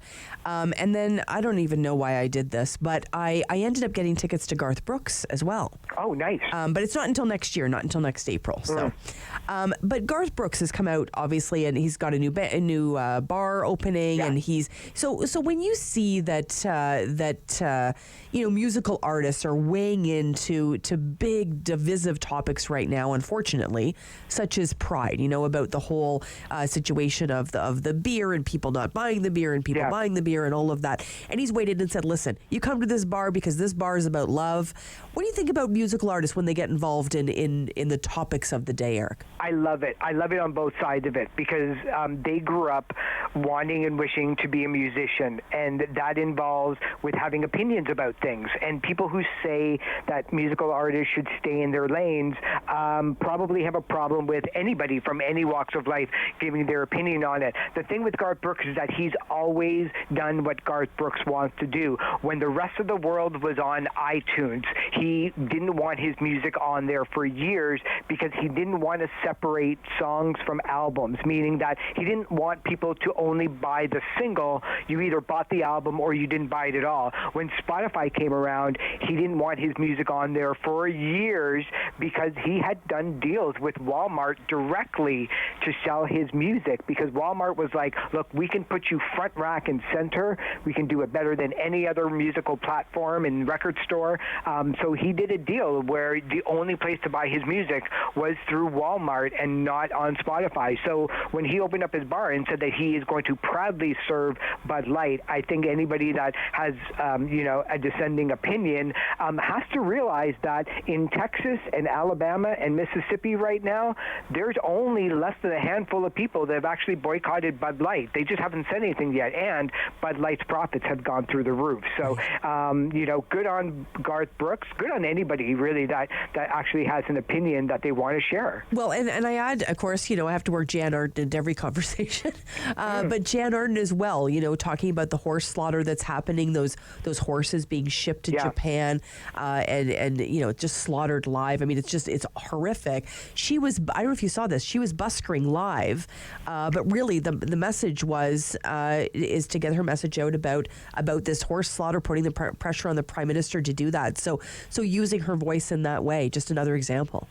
Yeah, and it's good. It's not that they have a less opinion or that they don't know anything about the topic. Chances are they probably know more about the topic than anybody else that might be on Twitter, only because they need to be doing their research, because they need to know that either they're going to be called out on it or they're going to be asked in various interviews, and they want to make sure that they're kind of equipped to deal with any of the backlash for it. But when it comes to Garth Brooks, though, he is so untouchable anyway that it doesn't really matter if you don't like that opinion.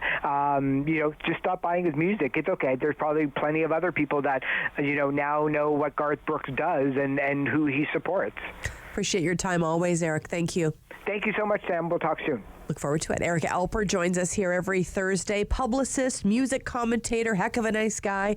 You can find him on Twitter at @EricAlper. When we come back, cannot believe it is lunchtime already.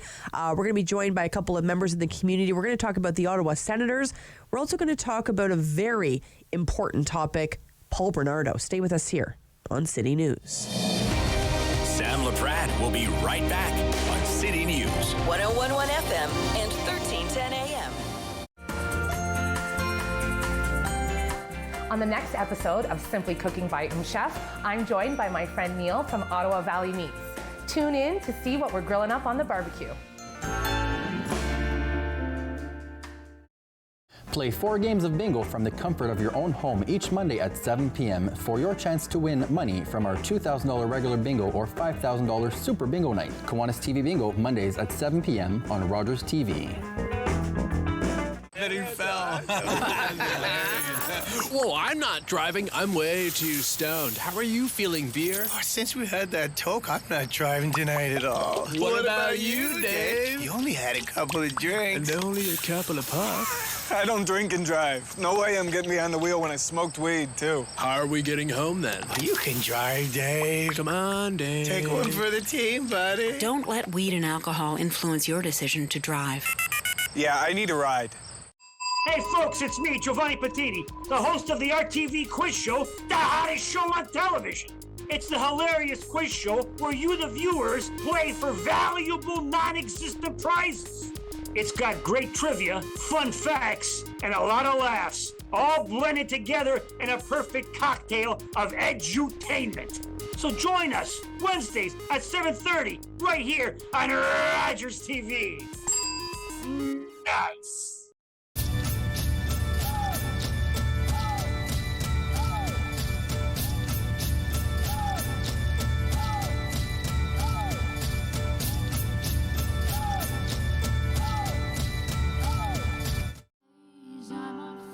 Hi, I'm Danielle Allard, and I am a proud Ottawa born and raised singer-songwriter, and I'm part of Encore Ottawa 3. I really hope you like the music and just come and see all of the talent that Ottawa has to offer.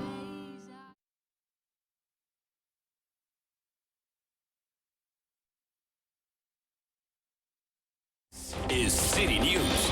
CIWW 1310 AM in Ottawa. And CJET 101.1 FM in Smiths Falls and the Valley. Number 1 for local news, traffic, and weather for Ottawa and the Valley. This is City News 101.1 everywhere. It's Thursday, June 15th. Good afternoon. I'm Pirushka Gopal-Kista. Right now, 22 degrees, mostly cloudy. In Ottawa, 21. In Smiths Falls, here's what's making news right now. Ottawa's mayor delighted that Michael Andlauer's group has reached a deal in principle to purchase the Ottawa Sens. City News reporter Chris Curries with more on his thoughts of a new arena. Mark Sutcliffe floating the idea of a new downtown arena. You can make anything work. You know, at one time, you know, there was no Rideau Center, there was no Shaw Center. There was no World Exchange Plaza. You know, there are all kinds of developments that can happen. So even more downtown than LeBreton Flats, which he says is still a good option, but he says it would reinvigorate the core and bring people downtown for years to come. Canada South Councillor Alan Hubley, whose ward includes the Canadian Tire Centre, understands a move is likely, but hopes for something big in the West End. Everything can't be housing. You have to have a vibrant business community and entertainment area. Chris Curry, City News. City News time 12:02. Now taking a look at your weather for today and the next few days. Here's City News weather specialist Denise Andriachi. Sun and cloud the rest of this afternoon for Ottawa and Smiths Falls, but the risk of isolated thunderstorms, a few scattered showers into this evening and overnight. Sun and cloud Friday until later on in the day when we see the chance of wet weather return to the forecast. Highs near 23. It's a warm one today. Our guaranteed high 25 degrees. And right now 22, mostly cloudy in Ottawa, 23 in Smiths Falls. For a second day, the federal public safety minister dodging questions from reporters amid the controversy around the present transfer of schoolgirl killer Paul Bernardo. Now, even more questions are being raised that we know staff in both the Prime Minister's and Public Safety Minister's office knew 3 months before they told their bosses. Now, City News Parliament Hill reporter Cormac McSweeney with the details. A small crowd of reporters were waiting for Public Safety Minister Marco Mendicino as he arrived to testify at a committee on foreign interference. However, he cruised by us without taking a single question. Minister, can you please explain? What happened? Why didn't you get the information? What happened in your office, Minister? Yesterday, media were told several times Mendicino would speak, but he never showed up. During question period, he did say corrective measures have been taken in his office, and he's issued a new order that correctional services notify the minister immediately around high-profile transfers and place victims' rights at the priority for those decisions. This comes as we hear staff at the Prime Minister's office, in addition to staff at the Public Safety Minister's office, were told in March about the possible transfer. However, the Prime Minister wasn't told until the day of the transfer at the end of May, and the minister not till the day after. It's not clear why staff stayed silent, what information was shared between their offices, why the families of victims weren't immediately informed, and why no one raised red flags. Both the Prime Minister and the minister said they were shocked when the news went public days later, and Corrections has now launched a review. The opposition Conservatives call on Mendicino to resign and say this is a failure of leadership by the Prime Minister. Cormac McSweeney, Parliament Hill. And I'm Perushka Gopalkista. For more local news anytime, follow up online at ottawa.citynews.ca. Connecting you and your community. This is the Sam Laprade Show on City News. 101.1 FM and 1310 AM. Well, it's lunchtime. This is where we feast on those big subjects of the day, and there is no shortage today. Lots to talk about for sure. I want to welcome to the show today Bernie Forrestal, Senior Manager Communications, the Shepherds of Good Hope. Hello, Bernie. Hello, Sam. Well, I saw you last evening at Taste for Hope. What a wonderful event, Bernie. Oh my gosh, yes, thanks for coming. Yeah, it was wonderful. Wonderful. Lots of people there out supporting the Shepherds of Good Hope. Always lovely to see. Cam Holstrom's here as well, Principal at Nippewa Strategies. Hi, Cam. Hello there, Sam. Lovely to have you here for a lunch discussion today. Let's start with something that is absolutely on my mind. It is the most disgusting story that I think we have happening right now in this. Well, there's lots of them, but this one definitely is really on my mind, Bernie. The story of Paul Bernardo and the Public Safety Minister, Marco Mendicino, when he found out about this, who knew what, where, and why was this not released to the families, to the public, the whole situation of Paul Bernardo being moved to a minimum security prison. This has Canadians definitely questioning the Public Safety Minister. Oh, absolutely. And amongst all of these discussions are, what I find is getting left behind are the victims. The victims of crime, when they hear these type of reports and they hear the political infighting, they are all re-victimized again. And it's just terrible that this is going on. It just makes my heart break for victims of all crimes, and especially heinous ones like the ones Paul Bernardo committed. And Cam, there's one thing we know is that no staffer in a minister's office wants to be the news, right? That's not their job. Their job is to do their job and make their minister look good, protect their minister. This has definitely been a massive fail. Should somebody lose their job, Cam Holstrom? Oh, absolutely. And you know what? As a former political staffer myself, I know full well that if I had made a mistake that caused a situation like this, if I hadn't already resigned, I would be expecting to be fired, because that's what comes with the territory. And to build what Bernie is saying is that what bothers me about this story is that the staff, first off, they didn't inform the minister, but also they didn't even have the victims in mind. Because I think this is the thing about a process like this, is that yes, it is totally nonpartisan. There is no politics involved, and that's the way it should be when it comes to the justice system. But that whatever's going to happen, it's going to affect those families, and you have to do what you can to comfort them and get them through this difficult time. And the fact that wasn't front of mind, that it was more of political considerations or trying to basically do something they couldn't do anyway, right, really bothers me and makes me wonder what the heck, how the heck this was allowed to happen. I would point out too, for this minister, this is not his first slip up, and I think there's a few big ones he's had in the past year. And I think it is a legitimate thing to ask for his resignation. And to be very honest, I wouldn't be surprised if he was gone by the end of the summer if there's a cabinet shuffle. Really interesting. And Bernie, I don't think there's a handful of sort of cases in this country that have the reaction of Canadians, like the Paul Bernardo, Karla Homolka, situation. I mean, I could talk about this case forever, because I still, in terms of Karla Homolka, I still get bristly talking about the fact that, she's living, my understanding is still in Quebec. She has children. She has a family. She's going on about her day. When the Mahaffey and the French families, she assisted in killing her own sister. I mean, these are names that are synonymous with evil in this country. So talk to me a little bit about why you think that potentially this was protected politically. It's minimal regret planning, which is another term for covering your what, and everybody just kind of hides behind words. But at the front of these words are families of victims, homicide survivors, who have to listen to this in the background and the foreground.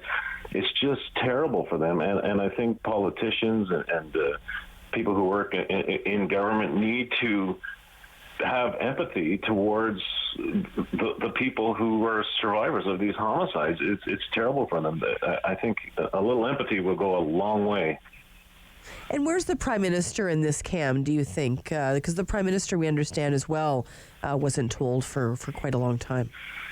But again, right, this is, the Prime Minister is the ultimate person responsible for what happens within their government. Yes, you're supposed to delegate and trust your ministers, but clearly his office knew ahead of this, right?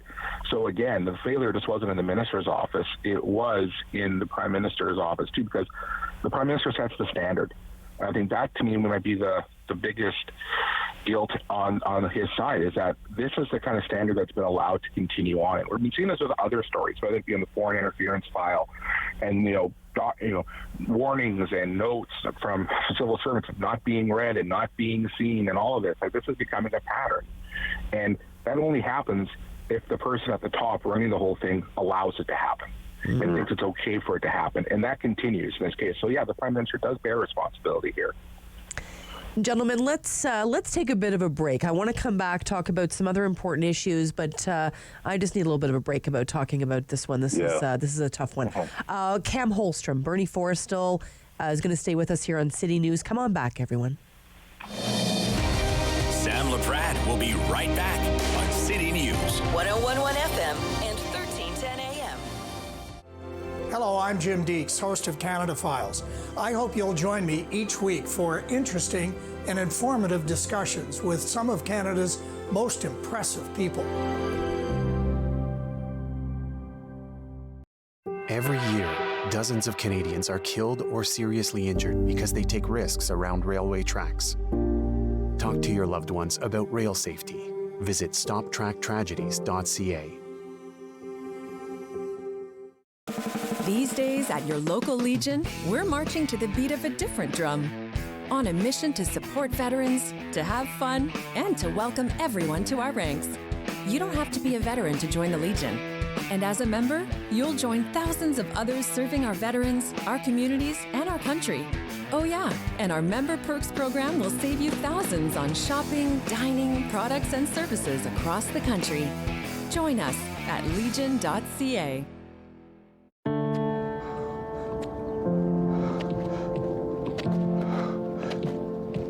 I'm not special.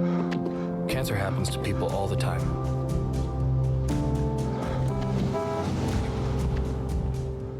I take 1 mile at a time, 26 miles a day. I want to set an example that'll never be forgotten. Sometimes, it feels endless. But the pain I feel is nothing. I've seen little kids in so much pain. Somewhere, the hurting must stop. Carrie Fox ran more than halfway across Canada to raise money for cancer research. Every year, millions of people around the world continue the marathon of hope in his name. Today, I helped a senior find transportation to an important medical appointment. Today, I helped a new mom find virtual programming so she didn't feel so isolated. Today, I helped someone understand new government supports. Every day, 211 navigators connect Canadians to critical government and community programs and services. 211. Help starts here. Rogers TV presents a series of original creative stories animated by storytellers for children of all ages. Join us for Ottawa Storytellers.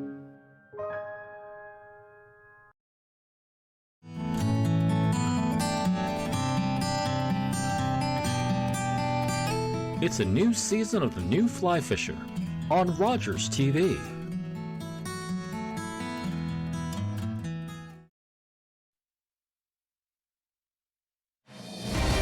The Sam Laprade Show continues on City News. 1011 FM and 1310 AM. Okay, everybody, it's lunchtime. We invite a couple of community members in to spend lunch with us every day, and we talk about those big subjects that everyone's talking about. Bertie Forrestal's here. He is with the Shepherds of Good Hope, and Cam Holstrom, of course, with Nippewa Strategies. Cam, let me ask you this. When it comes to the byword market, this just seems to be an issue no matter where you live in this city. It's top of mind. We want that to be that friendly, welcoming place. I think back to when I was brought down there as a kid. It was always an exciting time to head down there. It's coming up on 200 years. It really has become, such a challenging community in many ways because of all the challenges in that neighborhood. What do you think the answer is here? You know what? It has to be multifaceted because the issues that are there regardless. They would be there regardless. The fact of the matter is that you have people who are experiencing homelessness, people who are dealing with addictions, who are dealing with other stresses, and yes, it just happens to be where people congregate. And to me, it's not something you can push off. Like whenever I hear people say, do this, but do it way over there, right? Kind of clear them out of my way. That I always cringe when I hear that. I understand it, but I cringe at it because to me, it's not about actually solving the problem. It's just putting it out of my sight. And I think this is where, frankly, proactive government and not pushing things off solves these problems. You solve the problems by dealing with them when they arise, not when you've let them fester and get to their worst and actually have greater impact. That's the thing with Byward Market. Like I remember when I first moved to Ottawa, even before I moved to Ottawa, that's where you'd go, right? It was a fun place to go. Now, you know what? If I'm in the city with my family, we don't go down there, and there's a reason, at least not after a certain time. And one of my wife's cousins owns a restaurant down the market. It's a beautiful place, looks amazing, but we're not likely to go there anywhere near as much as we might because of everything else that's going on around it. So, to my mind, this is not a matter of one solution. But you have organizations like Shepherds of Good Hope who are doing great work. But you do need to create that housing, create the services to allow people ways to actually lift themselves out of these situations, kind of move into more safe and more secure situations. We spoke with Councillor Stephanie Plante, of course, the councillor representing the Byward Market area. Here's what she had to say. When you have vulnerable people, you're going to have people who want to take advantage of them. And what we see with some unsavory characters in the Byward market. We see people who are selling drugs, who are selling very toxic drugs, people involved in pimping and prostitution and, human trafficking. And so we want to make sure that that's where the police effort is focused, and we want to get people into homes who need them. It's going to take collaboration, Bernie, and I know there's been a lot of collaboration. I was a part of a committee upwards of about, close to 50 years ago, maybe even longer than that now, part of a committee working on this. This is not a new issue, but certainly new, fresh thinking is needed. Yeah, I had the pleasure of attending the Lower Town Community Association annual general meeting on Monday night. And those are the people that live in the community of the Byward market, and their strategic priorities are something that maybe we should consider. And they include animation and beautification of the market, improving the relationships with social service providers like the Mission and Shepherds of Good Hope and Salvation Army, and truck traffic, the noise and the pollution from the heavy trucks that go up and down King Edward and turn right on Rideau Street is dangerous and dirty and noisy.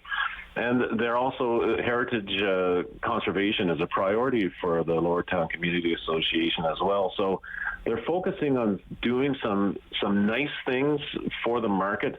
It takes money, it takes time, and it takes leadership, but it's worth doing because it is a place that people come to from outside our city.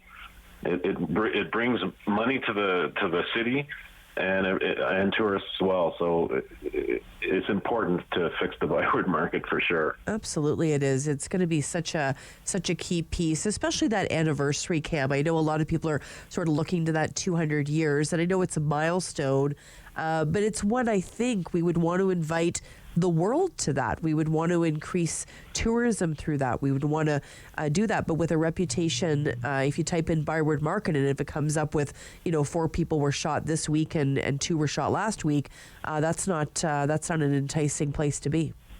No, not at all. And to me, this is where, people talk about, how we push things off and act as if there's no consequence and no cost to doing so, to actually dealing with problems. But these are the consequences and the costs of that. The problems get worse. They become more intractable, therefore more difficult to deal with, and frankly, more costly to implement, right? And when you look at some of the issues that the people of Lower Town are facing, right? Like Bernie mentioned it, just the truck traffic part, right? When I lived in Vanier, when I lived over towards Vanier and I ran for city council of Rideau Rockcliffe back in 2014, this was an issue, and at that time it had been an issue for going back 20 years, right? Talking about that. So here we have, frankly, people in political positions punting this off to the next person or coming up with a reason not to, and at the end, instead of biting the bullet and actually taking a decision and moving with it. I think that's when you come to some of this, that's part of the problem. We constantly keep getting ourselves in this stasis of we're not moving, we're just not going to act because we're afraid, because frankly, some political people are afraid to be on the wrong side of the decision, even if it is the right policy. And what you end up with is nothing, and only gets worse, and that just sends a signal to frankly, elements like, especially criminal elements like in prostitution and drugs and selling drugs, that that they're not going to be pushed out of there. Nothing's going to happen. Well, it's like when policy ends up looking like a platypus, right? I mean, it's you're trying to satisfy everybody and you end up satisfying nobody, and no action gets taken. Speaking about that, we've seen this a lot happen as well, Bernie, when it comes to the Ottawa Senators. We know that, originally it was thought that the arena being downtown, it didn't end up being there, and ended up being in Canada. We know the success the team has had there. We're hoping for more wins on the ice, of course. But the debate regarding the new Ottawa Senators arena was sort of long thought that the new owner, of course, we know is Michael Andlauer now, and the thought about bringing that team and that arena to the LeBreton Flats area. Mayor Mark Sutcliffe was floating the idea of maybe we'll look somewhere else downtown. Bernie, what do you think about that? I like that idea. I heard someone say that the old National Defense Headquarters, the NDHQ, might be a location.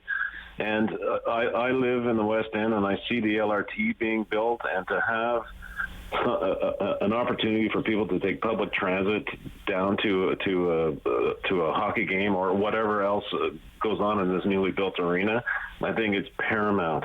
And the vibes, you go to Toronto, everything's right downtown, and it's just such a great vibe and atmosphere, and so brings so much revenue to the city for sure. So I love the idea of getting it downtown, and I was okay with LeBreton as well. Cam, what are your thoughts? Well, see, to me, this is interesting. I was playing out this exercise with a couple colleagues online this morning, and to me, LeBreton Flats is about as good as you're going to get in downtown Ottawa, because if the idea is you're going to basically tear down a bunch of government-owned buildings in an area, right? Like, honestly, on the face of it, that sounds pretty good. The problem is in downtown Ottawa, you don't have a concentration of them, enough of them in a block or two space in order to do it. I look at what the now Winnipeg Jets, the building they built, the Canada Life Center in downtown Winnipeg, when I was there last summer, when I was home last summer, and that footprint is basically a block and a half. It took up the full footprint of the old Eaton's building on Portage Avenue in downtown Winnipeg, and then took up another half block in behind it. So it's like 1 block by a block and a half. And in order to do that, obviously you had to interrupt traffic flow, so they cut off a street. But you know what? It all fit kind of nicely. But that was only for an arena of 15,000 people, too. So you're assuming this will be a little bit bigger, you need a little more space. I'm trying to figure where you would fit that in downtown Ottawa. And there's not enough concentration of just government buildings to do it. And if you're doing it, you're going to cut off a major artery somewhere. Are you going to cut off Queen Street? Are you going to cut off Laurier? If you're going south of Laurier, well, then at that point, you're into residential neighborhoods, and you're almost just as far away from LeBreton Flats. So to me, LeBreton works because, yeah, it's on the LRT line. It is close to downtown.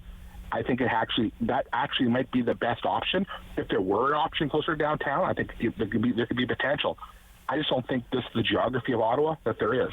It's going to be so interesting.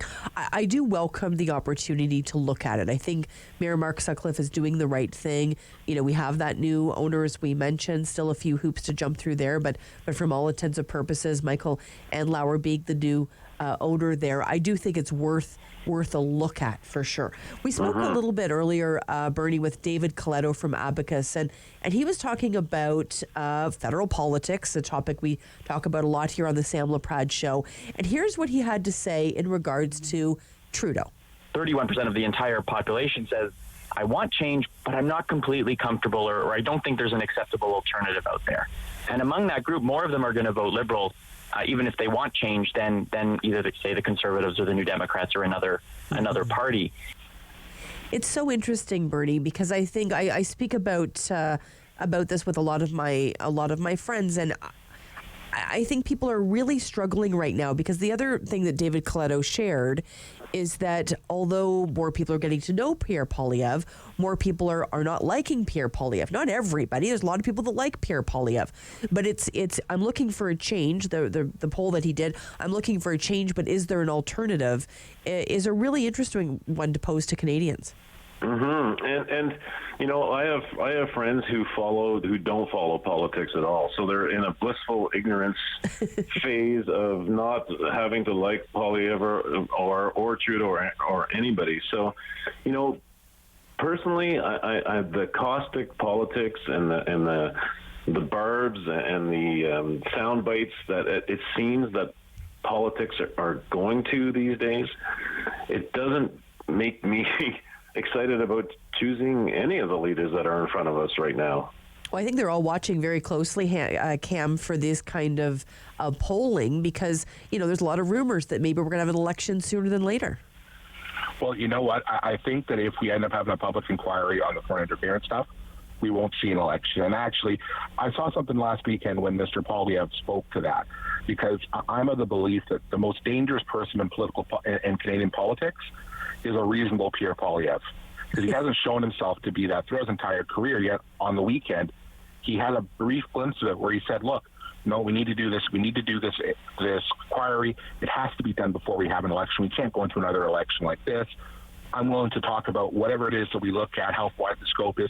That was all a big change. Frankly, if I didn't know his voice, he sounded a lot like Jagmeet Singh all of a sudden in the moment. And to me, that is where things could change if he did that. But I would point out that, yeah, you know what? The barbs, the fighting, all that. As someone who used to work in that space, who was there to try to get results, it was frustrating. But you know what? I've been kind of buoyed by the fact that you are seeing some part of groups like the NDP who have been working to actually get things done and kind of lower the temperature. And you're seeing people kind of respond to that. Like even that same polling, right? The NDP is closing in on the Liberals, and Jagmeet Singh is seen as more positive than all three of them. Exactly. Out of the whole group. So to me, I've always said this to people. It's like at the end of the day, politicians will follow the leads that you, the public, send them. And that comes with your vote. And if you decide, if you say you don't like how certain politicians behave, but you vote for them anyway, the message that you're sending them is, you know what, they're okay. You are okay with that behavior. Really, really important point to finish off our lunch today. Thank you, gentlemen. Thanks so much. Appreciate your time today. Bernie Forrestal joining us, Senior Manager Communications for the Shepherds of Good Hope. Cam Holstrom here as well, Principal at Nippewa Strategies. Appreciate them joining us. We are getting ready for a very busy OBJ, the Ottawa Business Journal Business Lunch, where we talk about all things business here on City News. Sam Laprade will be right back on City News. 1011 FM and 1310 AM. October 5th, 2014, my daughter was hit by a train. She was walking along the sides of the tracks, and it shattered her world.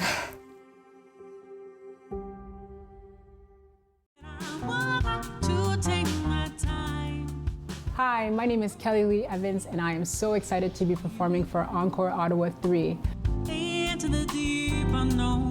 My performance will be coming out this week, so stay tuned. This is a brain in urgent need of mental health care. But because 3 out of every 4 Indigenous people experience racism in healthcare, she may not get the help she needs.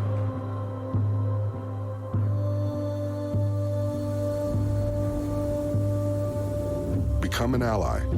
Rise above racism in healthcare. Hey everybody, my name is Karen. I'm here with my best friends Shane and Monique. Join us on Rogers TV for Fitness Faction. Every week we're going to take you through a full body workout. We've got strength training, we've got cardio, we've got HIIT. Ladies, let's get back into it. I think we've got 10 more skaters. Let's go.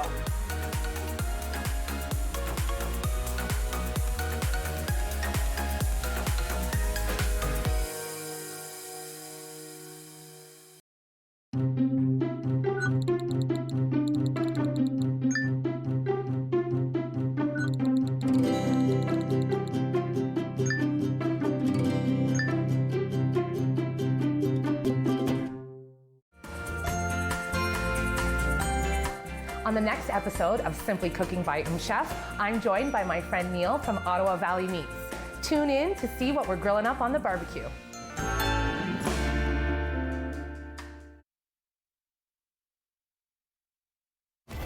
Number 1 for local news, traffic, and weather for Ottawa and the Valley. This is City News 1011 everywhere. It's Thursday, June 15th. Good afternoon. I'm Pirushka Gopal-Kista. Right now, partly cloudy. 23 degrees in Ottawa, 23 in Smiths Falls. Here's what's making news right now.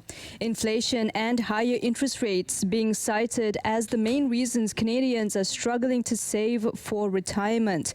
The Healthcare of Ontario Pension Plan conducted a survey with Abacus data and found in the last year that 44% of respondents have not yet set aside any money for retirement.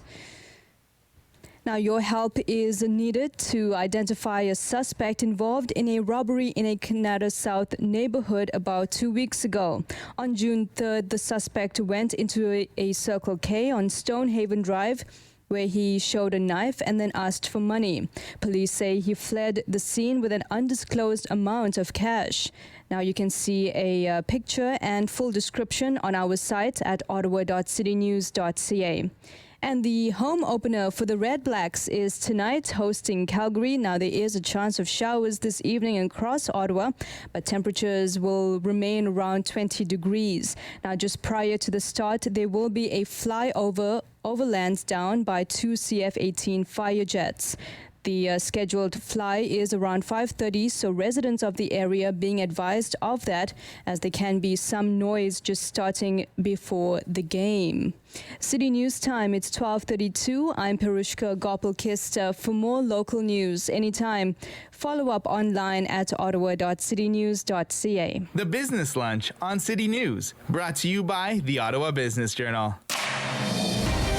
The Sam Laprade Show continues on City News. 101.1 FM and 1310 AM. And we're back here on City News, where we talk about all things business on the OBJ Business Lunch. We want to talk about the business of books, and we wanted to speak with Dina Bell-LaRoche. Hello, Dina, how are you? Wonderful. How are you, Sam? Good. I understand you had a very exciting night last night. Founder of Grief Unleashed. Tell me all about it. Yeah, well, it took a while to bring this book to fruition. I think I first started writing this book in 2008, 7 years after the death of my sister Tracy, and since then I've been on a really deep, profound, life-altering journey that has taken me all the way to Nicaragua, where we built schools in honor of Tracy, and then up north in northern Ontario in Treaty 3, where the first land-based Indigenous outdoor learning center was created in her honor.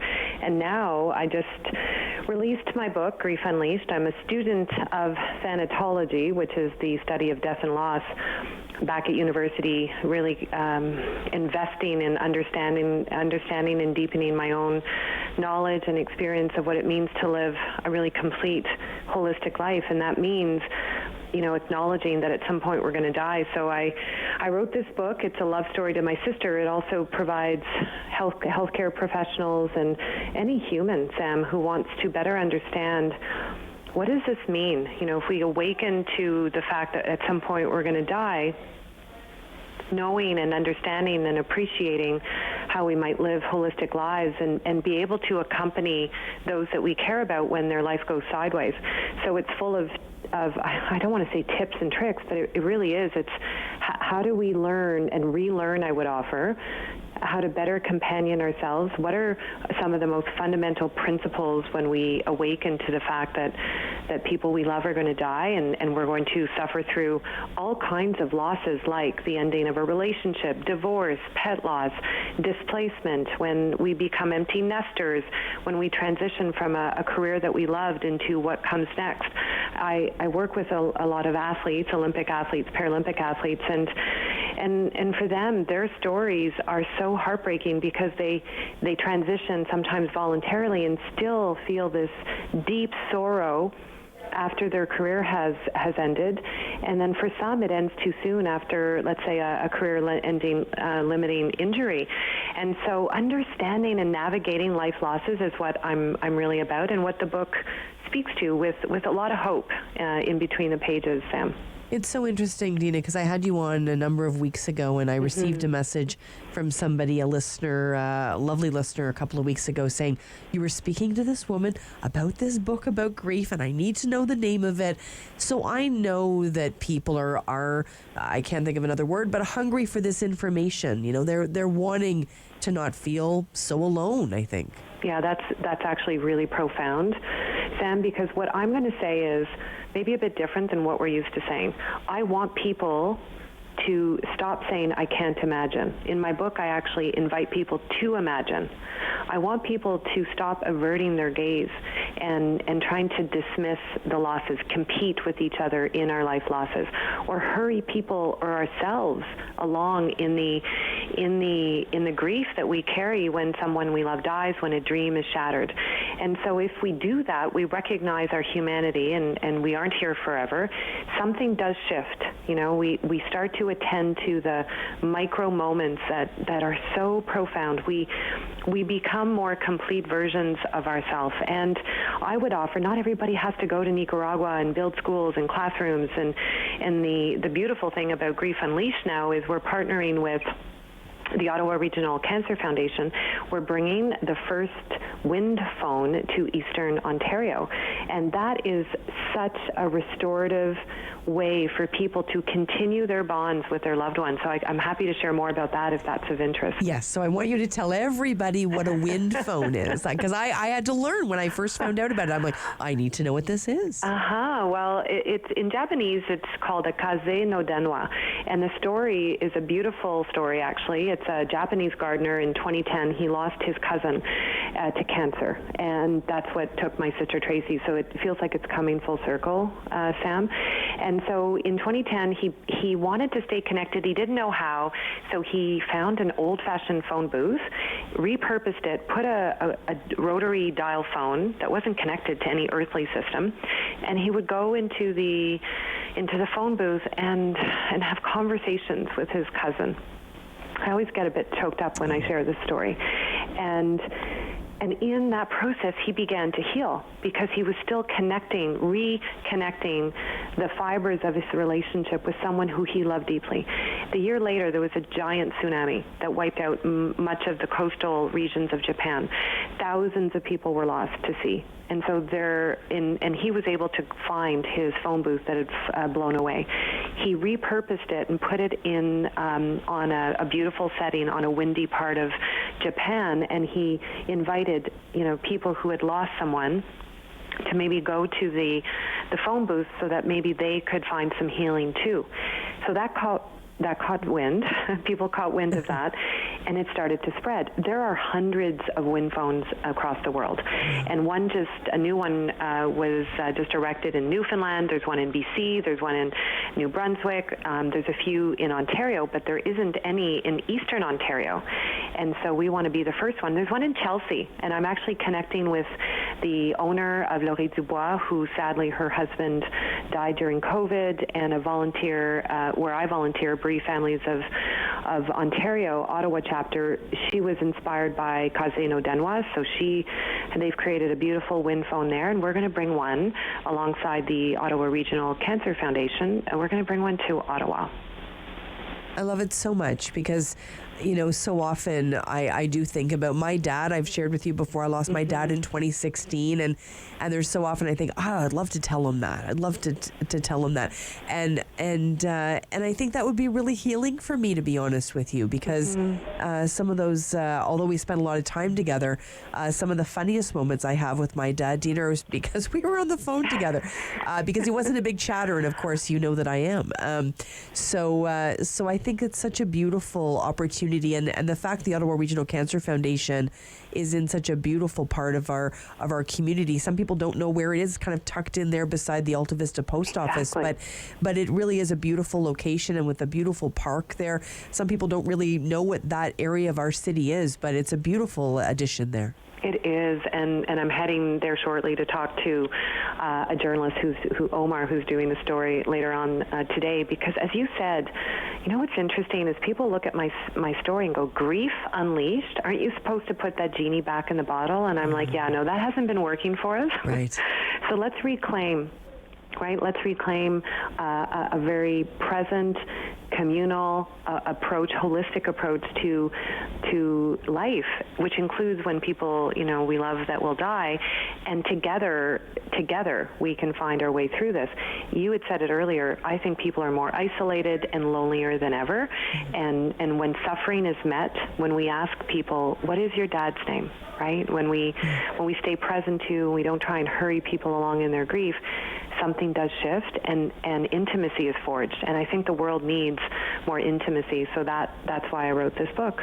I spoke with a woman who lost her son, and she said her biggest fear was that everyone was going to forget him. Mm-hmm. And my parents lost their son, my brother as well, and even though it brings tears to my mom's eyes on certain days, October 23rd was his birthday, and he passed away on December the 13th, I still will say to her, I'm thinking about Peter today, and although she becomes emotional, I think that's better, Dina, than never mentioning their name again.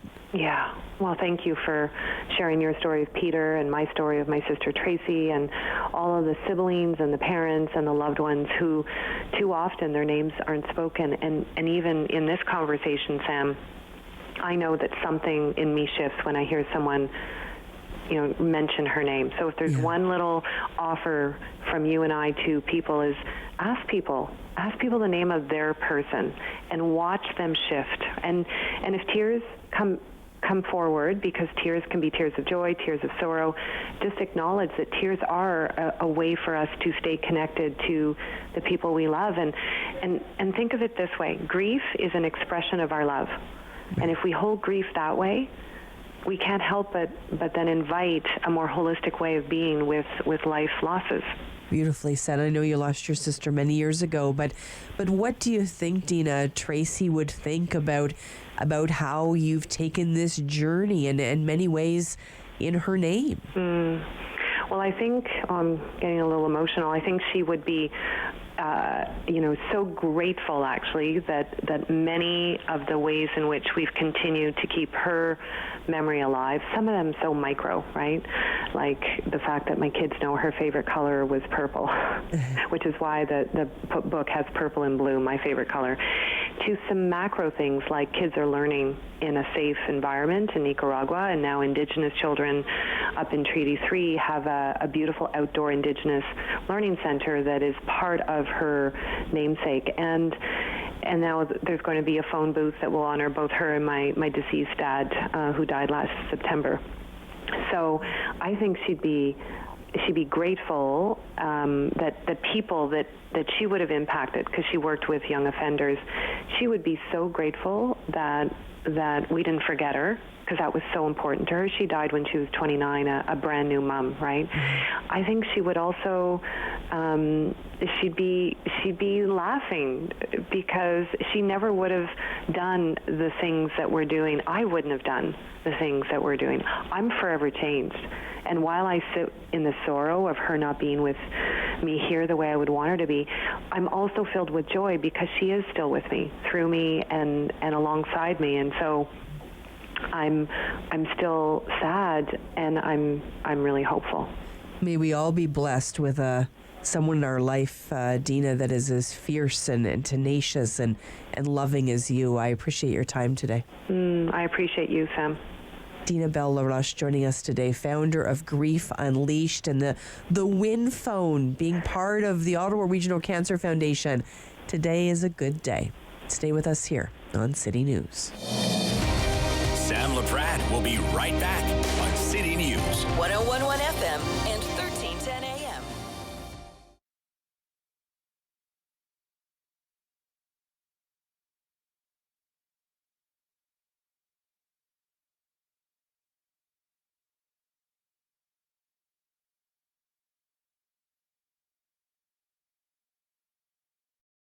Play 4 games of bingo from the comfort of your own home each Monday at 7 p.m. for your chance to win money from our $2,000 regular bingo or $5,000 super bingo night. Kiwanis TV Bingo, Mondays at 7 p.m. on Rogers TV.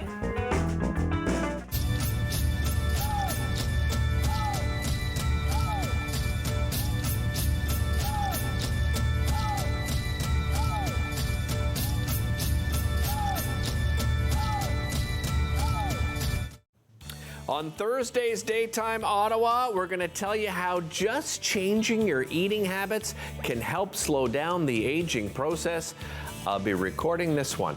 Also tell you about some great nutritious and organic things that can help you.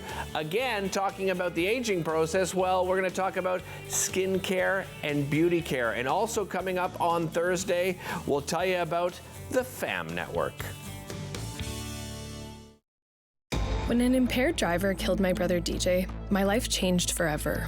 During the pandemic, all of our lives changed, and many of us turned to alcohol and drugs to cope. As life returns to normal, the increase in substance use from COVID has lingered, and some police services report an increase in impaired driving that caused heartbreak and devastation. Now, more than ever, we need your commitment to never drive impaired, and to encourage all of your family and friends to do the same. Together, we can save lives.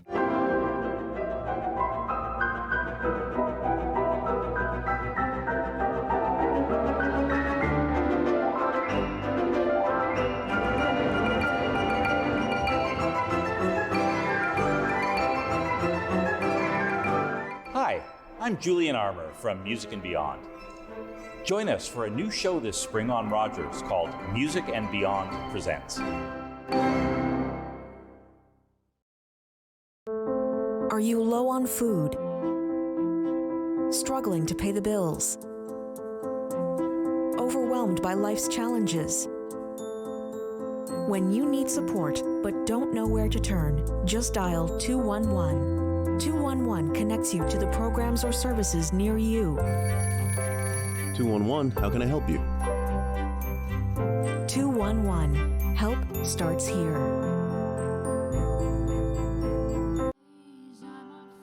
Hi, I'm Danielle Allard, and I am a proud Ottawa born and raised singer-songwriter, and I'm part of Encore Ottawa 3. I really hope you like the music and just come and see all of the talent that Ottawa has to offer. Hello, I'm Jim Deeks, host of Canada Files. I hope you'll join me each week for interesting and informative discussions with some of Canada's most impressive people.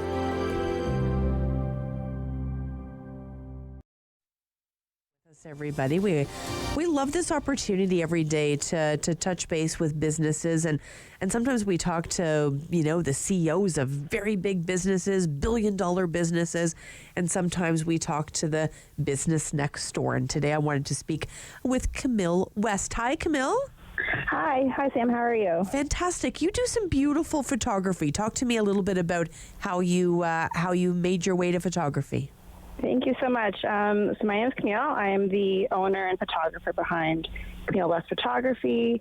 I am a studio dog and pet photographer where the focus is on a stress-free, fun photo shoot experience where I just let dogs be dogs. And I also have a unique specialization in capturing highly detailed photos of pets' paws that I call portraits, which is a play on the word portrait.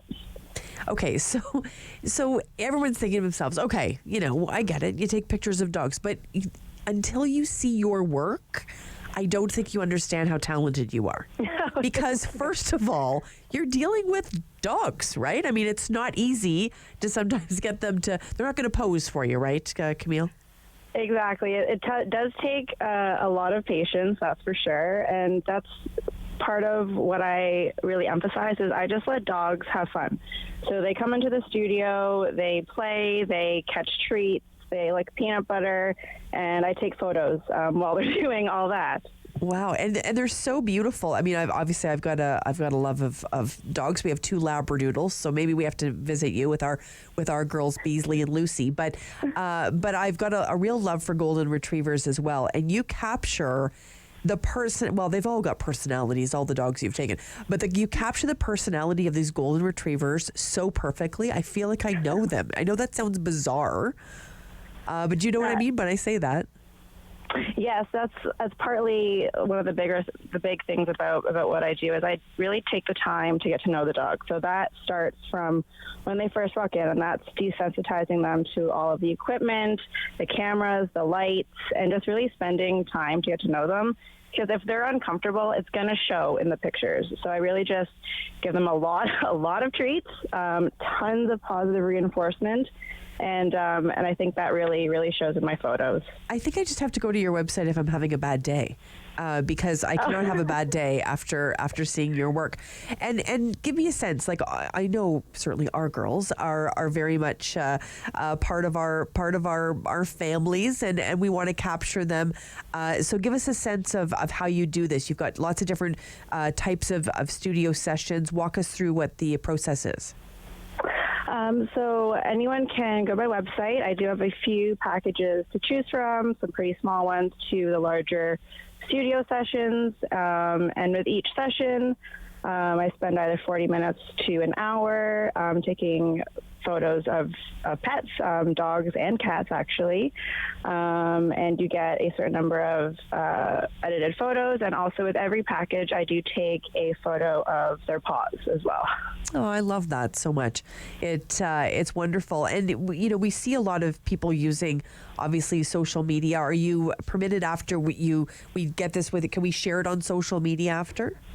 Oh, yes, absolutely. I just ask that you do give me acknowledgement, but yes, feel free to share it across social media, share it with your friends and family. Oh, I'd be telling everybody that you took these pictures for sure. And give us a sense where you're located. So I'm located in Ottawa South in the Heron Gate area, just off of Walkley Road. Okay, fantastic. And I don't think, so I'm looking at a picture of paws. Sorry, I'm giggling. They're just so cute. So I don't think, and I mean, we always look at our girls' paws too, but I don't think people really understand, like a picture of their paws, it's almost like, it's almost a different side of them. Obviously, I know that sounds a bit strange, but it's so beautiful to see their little paws captured like that. I don't think people normally do that. Exactly. I've never come across anyone who does this kind of thing. It started with me taking a picture of my own hands, and my dog was sitting right beside me, so I tried to take a picture of her paws, and I posted it on social media, and people went nuts for it. And that's how this whole thing was born. Well, Camille, I wish you the best. Camille West, check her out. Camille West Photography. And even if you just want to go, honestly, it'll make your day looking at these pictures. So congratulations to Camille for joining us today on the OBJ Business Lunch. And when I think about business in this city, I think about Ian Sherman. Hi, Ian. Hi, Sam. How are you? Fantastic. So Ian, of course, incredible leader at the Ottawa Board of Trade for so long, chair of the Ottawa Board of Trade. Ian, you led us through such a challenging time. You were with the Board of Trade for 6 years, but I think about that pandemic, and there was nobody that was more focused and more committed to this community than you, Ian, and I just had to thank you publicly for everything you've done. Thank you so much. That's really kind of you. And in terms of saying you led, yes, I was the chair of the board. However, we led a great board, a great staff, great volunteers, great community leaders behind us. We led this together. You just never lost hope. I would speak to a lot of leaders, and you could hear in their voice, they were just like, oh, I don't know, but I never got that sense from you, Ian. You always seemed to be so buoyed by what was happening in the community. You always seemed to see the glass half full. Well, I've always said that it sure beats the alternative. And listen, we've had many challenges these past several years. Having said that, we all have the gift of living in this wonderful community. I've used this phrase, and I heard it from Jim Durrell several years ago, called the gift of Ottawa. And we all have that gift each and every day when we hit the ground running to live in this community. So if that's not reason to stay optimistic, I'm not sure what is. Having said that, yes, there have been challenges, and together we've been conquering them. I think with Sue Ling's leadership and our board's leadership and community leadership, we've done this on a collaborative, cooperative, collegial basis. And together we said, let's just face these tough issues. And we're still in it. However, we will pull through. Absolutely. And thank you so much for mentioning Sue Ling as well. Sue Ling Ching joins us here quite a bit on City News, and she's always been so generous with her time. And once again, another positive person in our community. I understand that you're stepping aside, and Brendan McGinty is stepping into that role. Tell me a little bit about the change of guard here. Well, it's the right time, right place, right person in terms of the next chair of the Ottawa Board of Trade. And I should also mention that I have the honor of continuing on the board in my role as immediate past chair. So I look forward to that and continuing to work with Brendan and the great team. We've focused so much on putting advocacy in the window as our major driver as a Board of Trade organization. And Brendan is just the perfect candidate now that we have this advocacy agenda. I was about to say fully baked. It's never fully baked, but it's certainly well baked. And we know where we want to go with our strategic imperatives and priorities for the business community. It's very clear we're staying focused And Brendan brings an incredible background in this area, given his connections to the business community through the decades and the attributes that he brings as an individual. He's also a great team builder as well, and I'll be there to stand behind him 2,000%. Wonderful. Dare I ask what Ian Sherman's going to do next? You can never hold a good man down, Ian. Well, I'm still continuing to take my time in terms of where I want to head next on a sort of business professional level. I've been launching my new business, my new board advisory business, since I retired as a partner from EY a couple of years ago now. And I've been very intentional and very deliberate on that front. And so I would say watch out for more as we proceed. But I've been wanting to serve our community in so many ways, including the Board of Trade. I also just, by happenstance, last night I became the immediate past chair as well of the Jewish Federation of Ottawa. So two fairly significant and time-consuming roles that I've held in the community. I'll also be the immediate past chair of the Jewish Federation. So I'm going to continue to move cautiously because I want to ensure that I can give the right time to the right organizations. Having been involved with the Board of Trade, Chambers of Commerce world for so many years now, it's certainly not a time for me to turn my back on those types of organizations, and we'll see what follows. Hopefully the community will still need these types of assets and resources. Call the Rogers TV viewer response line, email us, or connect with us on social media.